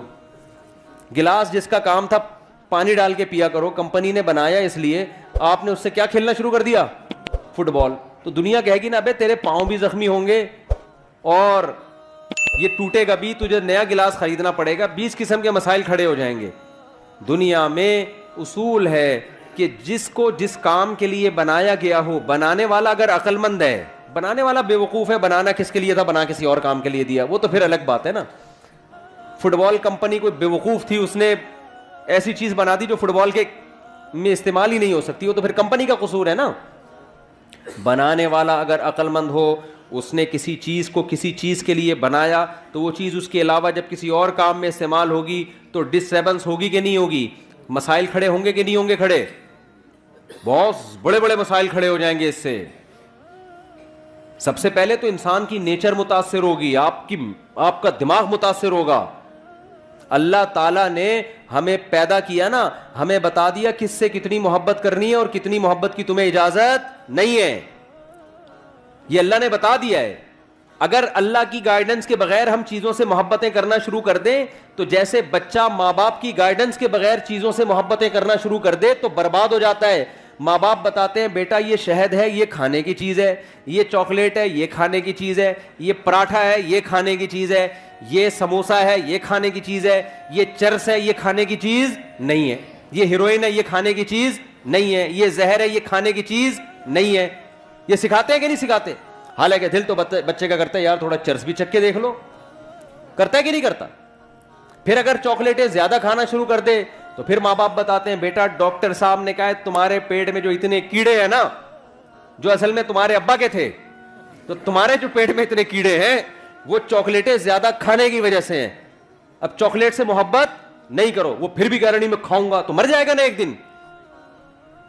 تو جیسے ماں باپ گائیڈ کرتے ہیں کہ کس چیز سے تمہیں محبت کرنی ہے یا نہیں کرنی, اور کرنی ہے تو کتنی کرنی ہے, اس گائیڈنس کے بغیر بچے کو ایسے ہی چھوڑ دیا جائے تو اپنا بیڑا غرق کر لے گا. وہ چیزوں میں اٹریکشن کو دیکھ کر وہ دیکھے گا جو چمکتی بھی چیز ہے اس کی طرف جاؤ, وہ پیکنگ کو دیکھے گا. یہی حرکت بڑے ہو کر انسان کر رہا ہوتا ہے. خدا اس کو بتائے گا, اللہ بتاتا ہے ابے بھائی یہ چیز میں اٹریکشن بہت ہے, دل لگانے کی نہیں ہے, یہ اٹریکٹیو ہے دیکھنے میں, دل لگانے کی نہیں ہے, یہ ٹائم پاس کرنے کی چیز ہے, دل لگانے کی نہیں ہے. سمجھ میں آ رہی ہے بات کہ نہیں آ رہی ہے؟ دل کس سے لگانا ہے؟ دل لگانے کی کیوں نہیں ہے پہلے یہ بتا دوں میں. دل لگانے کی اس لیے نہیں ہے کہ اس پہ فنا کا لیبل لگا ہوا ہے, ختم ہونے والی اور بولو فنا ہونے والی. دوسری اس کے اندر خرابی ہے آپ کو آپ کے ہدف سے ہٹانے والی, آپ کو آپ کے ہدف سے ہٹانے والی. مثال سے بات سمجھاتا ہوں, آپ کو کمپنی نے کہیں بھیجا, کسی کوئی کمپنی کا کوئی پروجیکٹ ہے, کسی جنگل میں اس نے بڑا ہوٹل بنانا ہے, رہائشی ہوتے ہیں نا ہوٹل, بڑے بڑے مالدار لوگ آتے ہیں جی شیروں کے بیچ میں ہم ذرا دیکھنا چاہتے ہیں. مالداروں کے شوق بھی عجیب عجیب ہوتے ہیں کہ ہم شیروں کے بیچ میں ذرا ہوٹل ہو, بیگم کے ساتھ ہم یہاں لائف کو انجوائے کریں, چاروں طرف چیتے لومڑی شیر گھوم رہے ہو. ہوتا ہے بہت ساری دنیا میں, سمندر کے بیچ میں ہوتا ہے, سمندر کے کنارے پر ہوتے ہیں کہ نہیں ہوتے. کمپنی نے آپ کی کمپنی نے آپ کو بیرون ملک بھیج دیا اور آپ کو کہا کہ آپ, ہمارا ایک پروجیکٹ ہے, آپ یہ جو ہم نے 200-250 یا 4000 یا 1000 افراد بھیجے ہیں, ہمارا ہدف یہ ہے کہ یہاں ہم نے ہوٹل کی تعمیر کرنی ہے. ایک ہوٹل بنے گا, ایک خوبصورت عمارت بنے گی, پھر اس میں کمپنی کا بزنس ہوگا.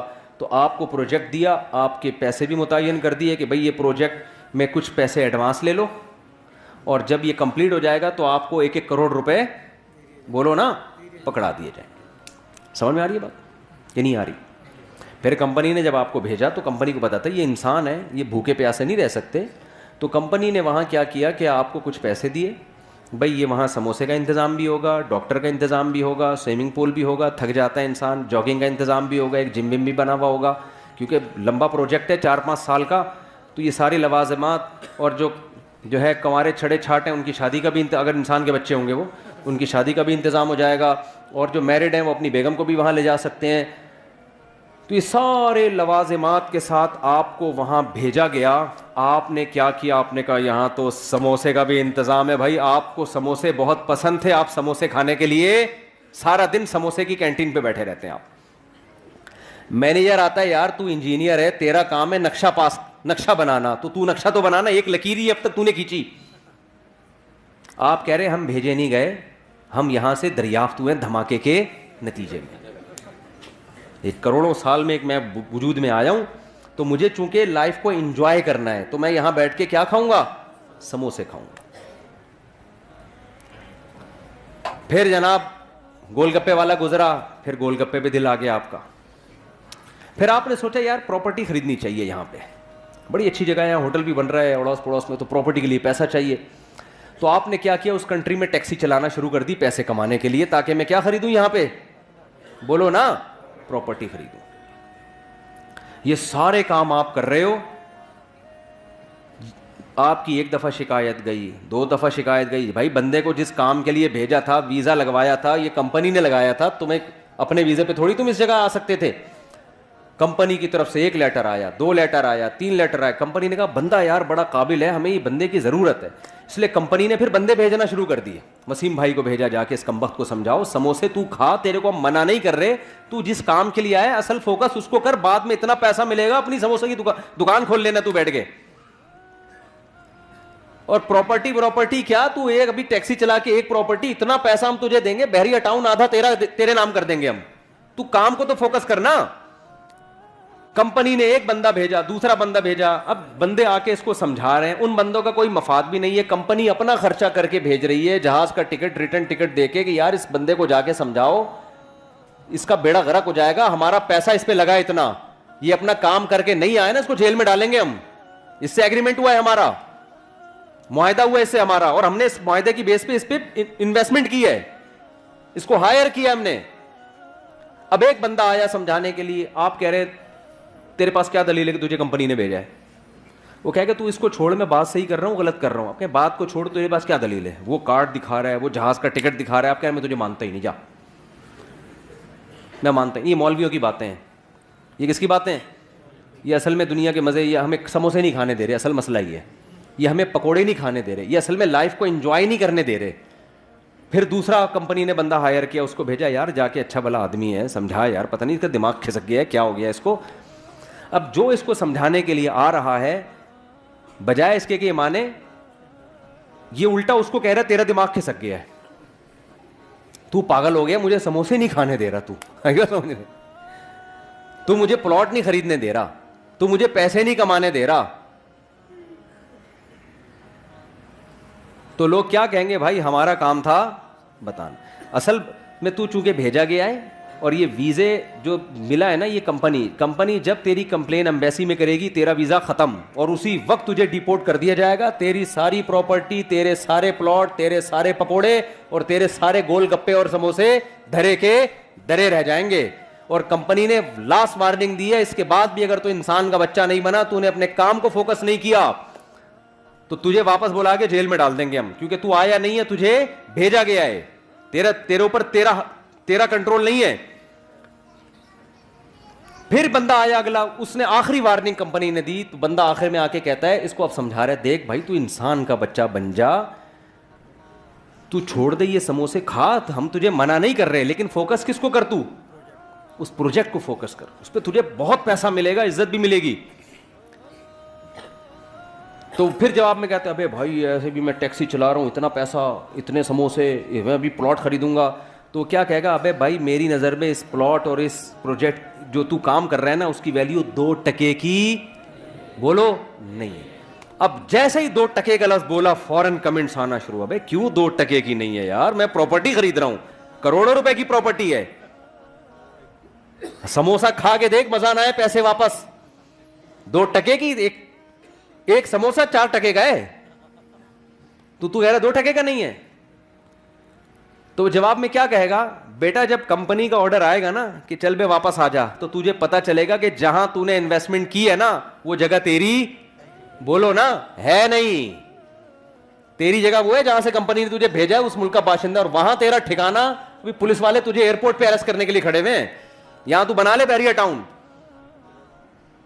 یا تو اپنی مرضی سے آیا ہوتا نا, اپنے ویزے پہ آیا ہوتا, پھر بناتا یار پراپرٹی, بناتا, سلپ ہو جاتا, بھاگ جاتا, جو مرضی کرتا, آخرت میں دیکھا جاتا, یا کوئی پکڑائی میں آ جاتا تو آ جاتا, نہیں آتا تو عیاشی کر لیتا. تو کمبخت, تو کس خوش فہمی میں ہے, تیری حیثیت 2 ٹکے کی نہیں ہے. تو پانی سے قطرے سے پیدا ہوا ہے, تجھے بھیجا گیا, پیدا کیا گیا, تیری ماں کی چھاتیوں میں دودھ پیدا کیا گیا, آسمان سے بارشیں برسائی گئیں, زمین سے نباتات اگائے گئے, پھر سوکھا چارہ جانوروں کو کھلایا گیا, ان سے چکنا گاڑا دودھ تیرے لیے نکالا گیا. سوکھے چارے کو رگڑ کے دیکھو, ایک تیل کا قطرہ نہیں ہے.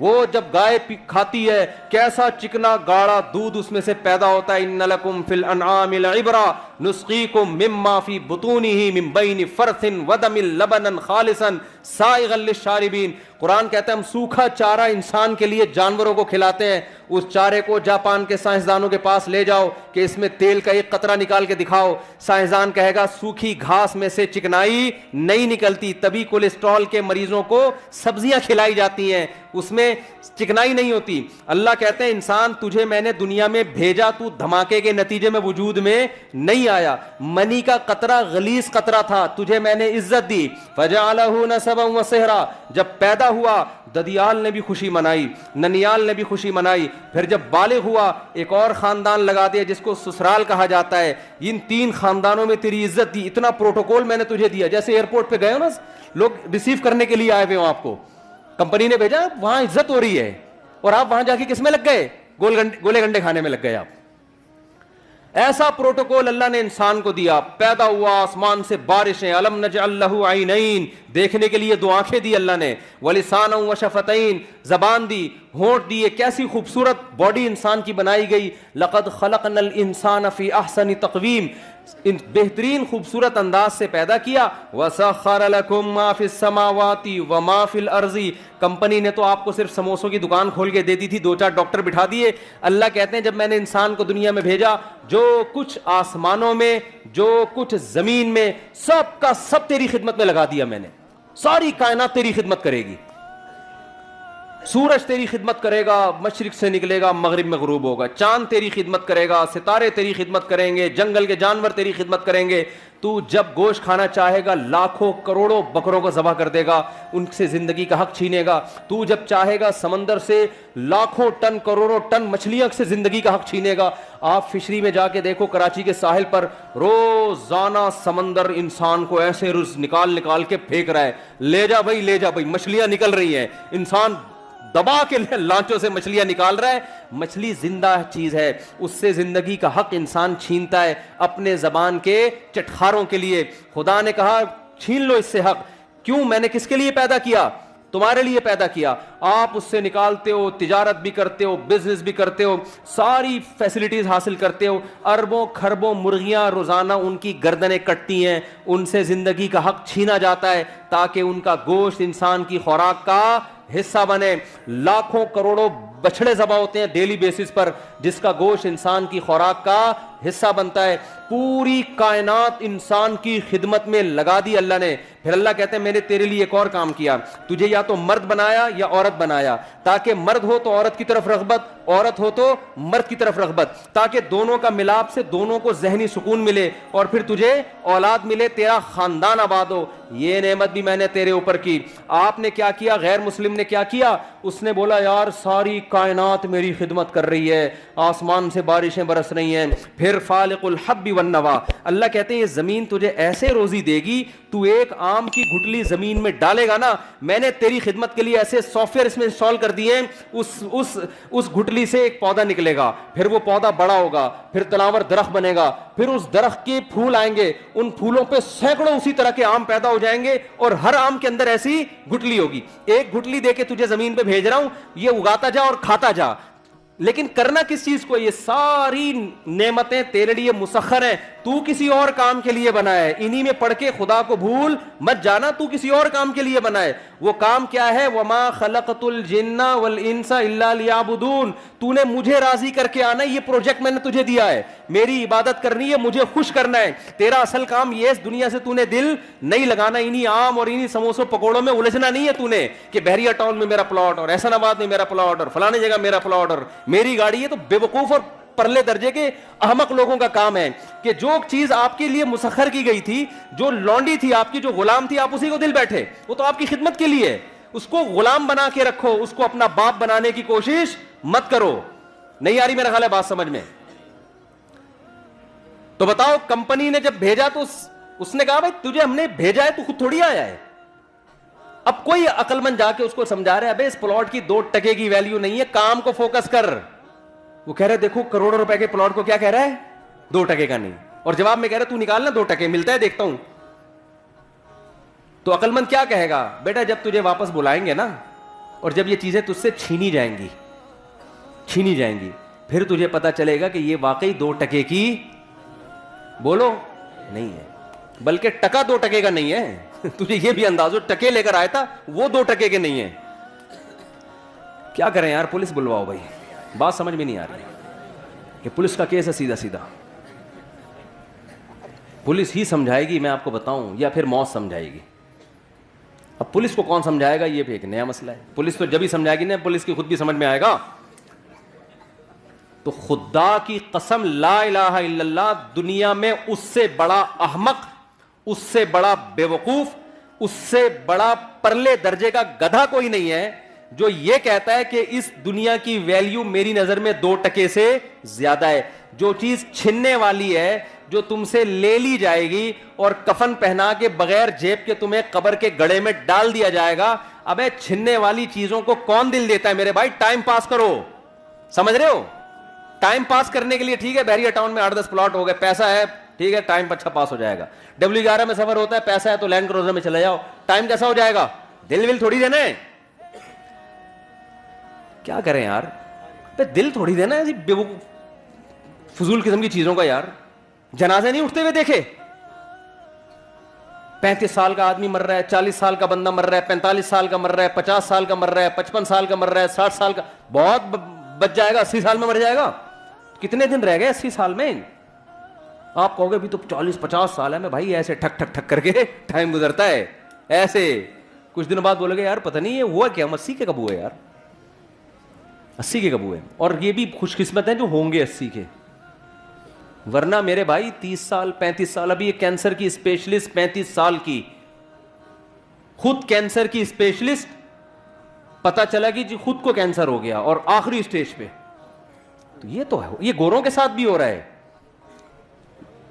ہمارے ساتھ بھی ہو رہا ہے, سب کے ساتھ ہو رہا ہے. یہ تو یہ میرے بھائی واقعی 2 ٹکے کی بولو, غیر مسلم کو مت فالو کرو.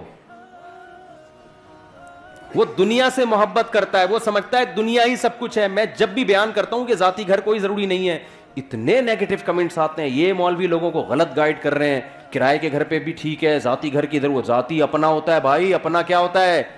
ایک نے تو میرے شارٹ کلپ پہ تبصرہ کیا, اس کو نہیں پتا تھا جو سامنے بندہ بیٹھا ہے یہ مجھے میرا دوست ہے. کہہ رہے وہ میرا ذاتی گھر والا بیان لگا کے اس کو کہتا ہے کہ ابے اس مولوی کو نہیں سنا کرو, یہ لوگوں کو الو بنا رہا ہے. کرائے کا میرے ٹینشن ہے, مالک مکان بولے گا نکل یہاں سے, ذاتی گھر میں بھی ہے, فرشتہ بولے گا نکل. کرائے سے نکلنا آسان ہے, ذاتی سے مشکل ہے بھائی. اس میں اتنا بنیادوں میں سریا ڈال دیا, کون نکلے گا؟ فرشتے سے بولو گے تیرے باپ کا مکان ہے, پیسے دے, کروڑوں روپے میں نے پھونک دیے اس کے سریے میں. کرائے میں تو آدمی کہے گا 30,000 تھے 25,000 تھے اس مہینے کے دے دیے, 10-15 دن رہ گئے, چلو کوئی بڑا نقصان. بہتر تو یہ تھا فرشتہ 10 دن کے بعد آ جاتا, اس مہینے کا کرایہ تو پورا ہو جاتا نا. کیا خیال ہے؟ یہی نقصان ہوگا آپ کا. نہیں آ رہی سمجھ میں, مولوی صاحب نہیں آ رہی.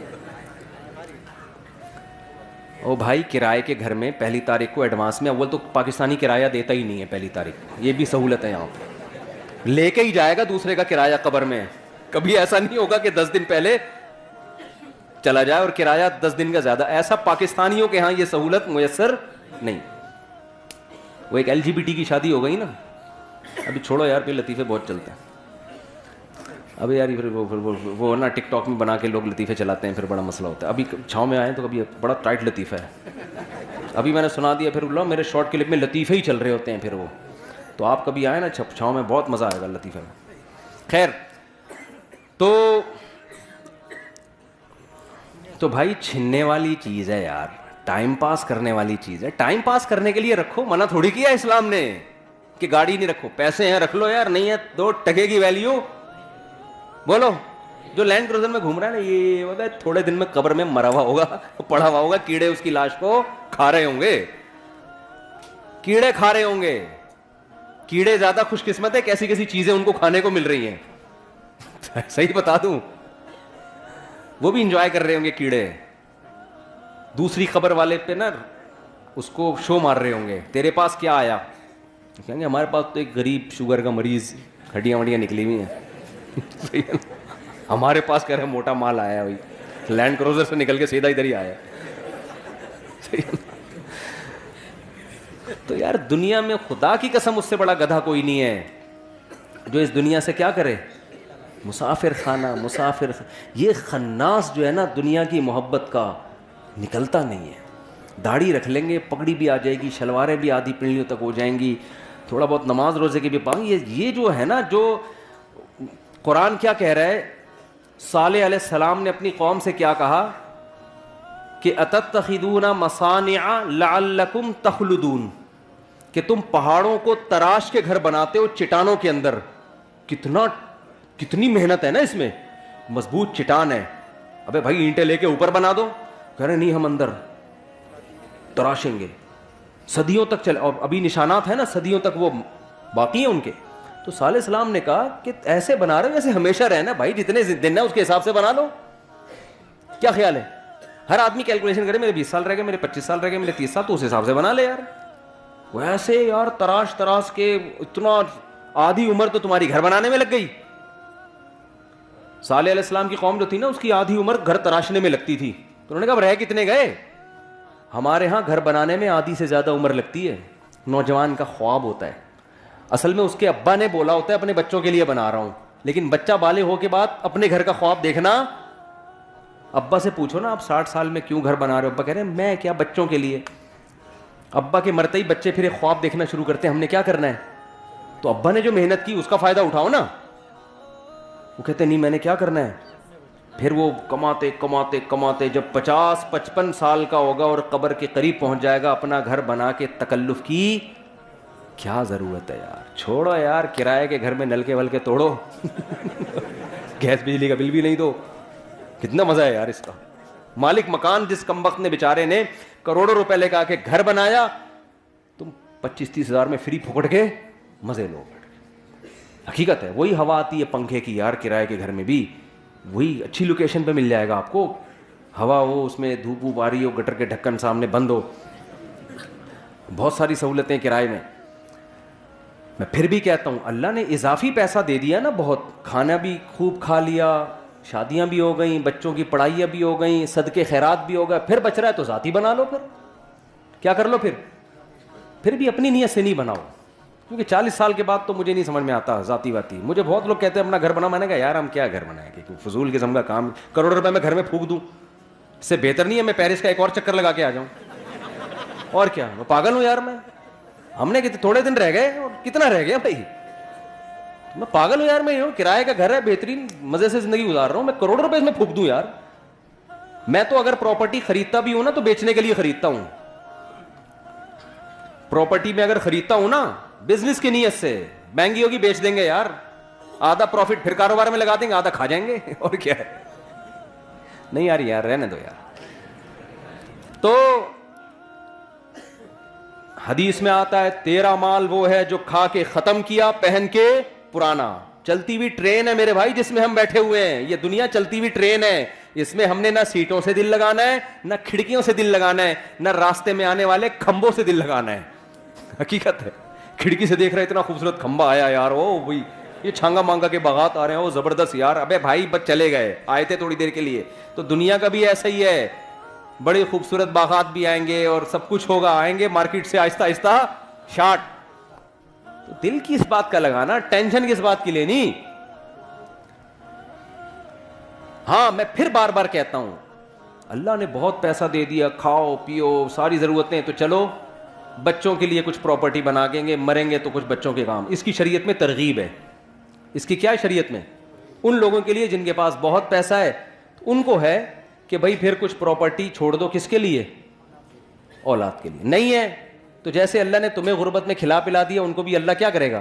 کھلا دے گا. جب آپ کے پاس بھی نہیں ہے نا تو یہی ہوگا جو ان کے پاس بھی نہیں ہوگا. تو اس سے ہوگا کیا؟ وہی ہوگا جو آپ کے ساتھ ہو رہا ہے. تو آپ کے ساتھ کیا ہو رہا ہے؟ کھا پی رہے ہیں نا اور کیا ہے، تو وہ بھی کھا لیں گے. ایک نعمت سے آپ محروم ہیں کہ بچوں کے لیے فکر نہیں، تو اس سے وہ بھی محروم. بلکہ یہ نعمت نہیں ہے تو مصیبت ہے. پیسہ ہوگا تو بچوں کی فکر کہ یار بچوں کے لیے بھی کچھ رکھو. تو بچوں کے پاس بھی پیسہ ہوگا تو شریعت کہے گی اب اپنے بچوں کے لیے بھی کچھ فکر کرو. نہیں ہوگا تو شریعت کہے گی فکر کرنے کی ضرورت نہیں ہے، تو وہ بھی ٹینشن فری. سمجھ میں نہیں آ رہی میرا خیال ہے بات. تو بات اصل میں یہ ہے، ہم غیر مسلم جو نیچے کمنٹس کرتے ہیں نا پیسہ ہی سب کچھ ہے. بھائی جب تم یہ سمجھ رہے ہو کہ تمہیں کسی نے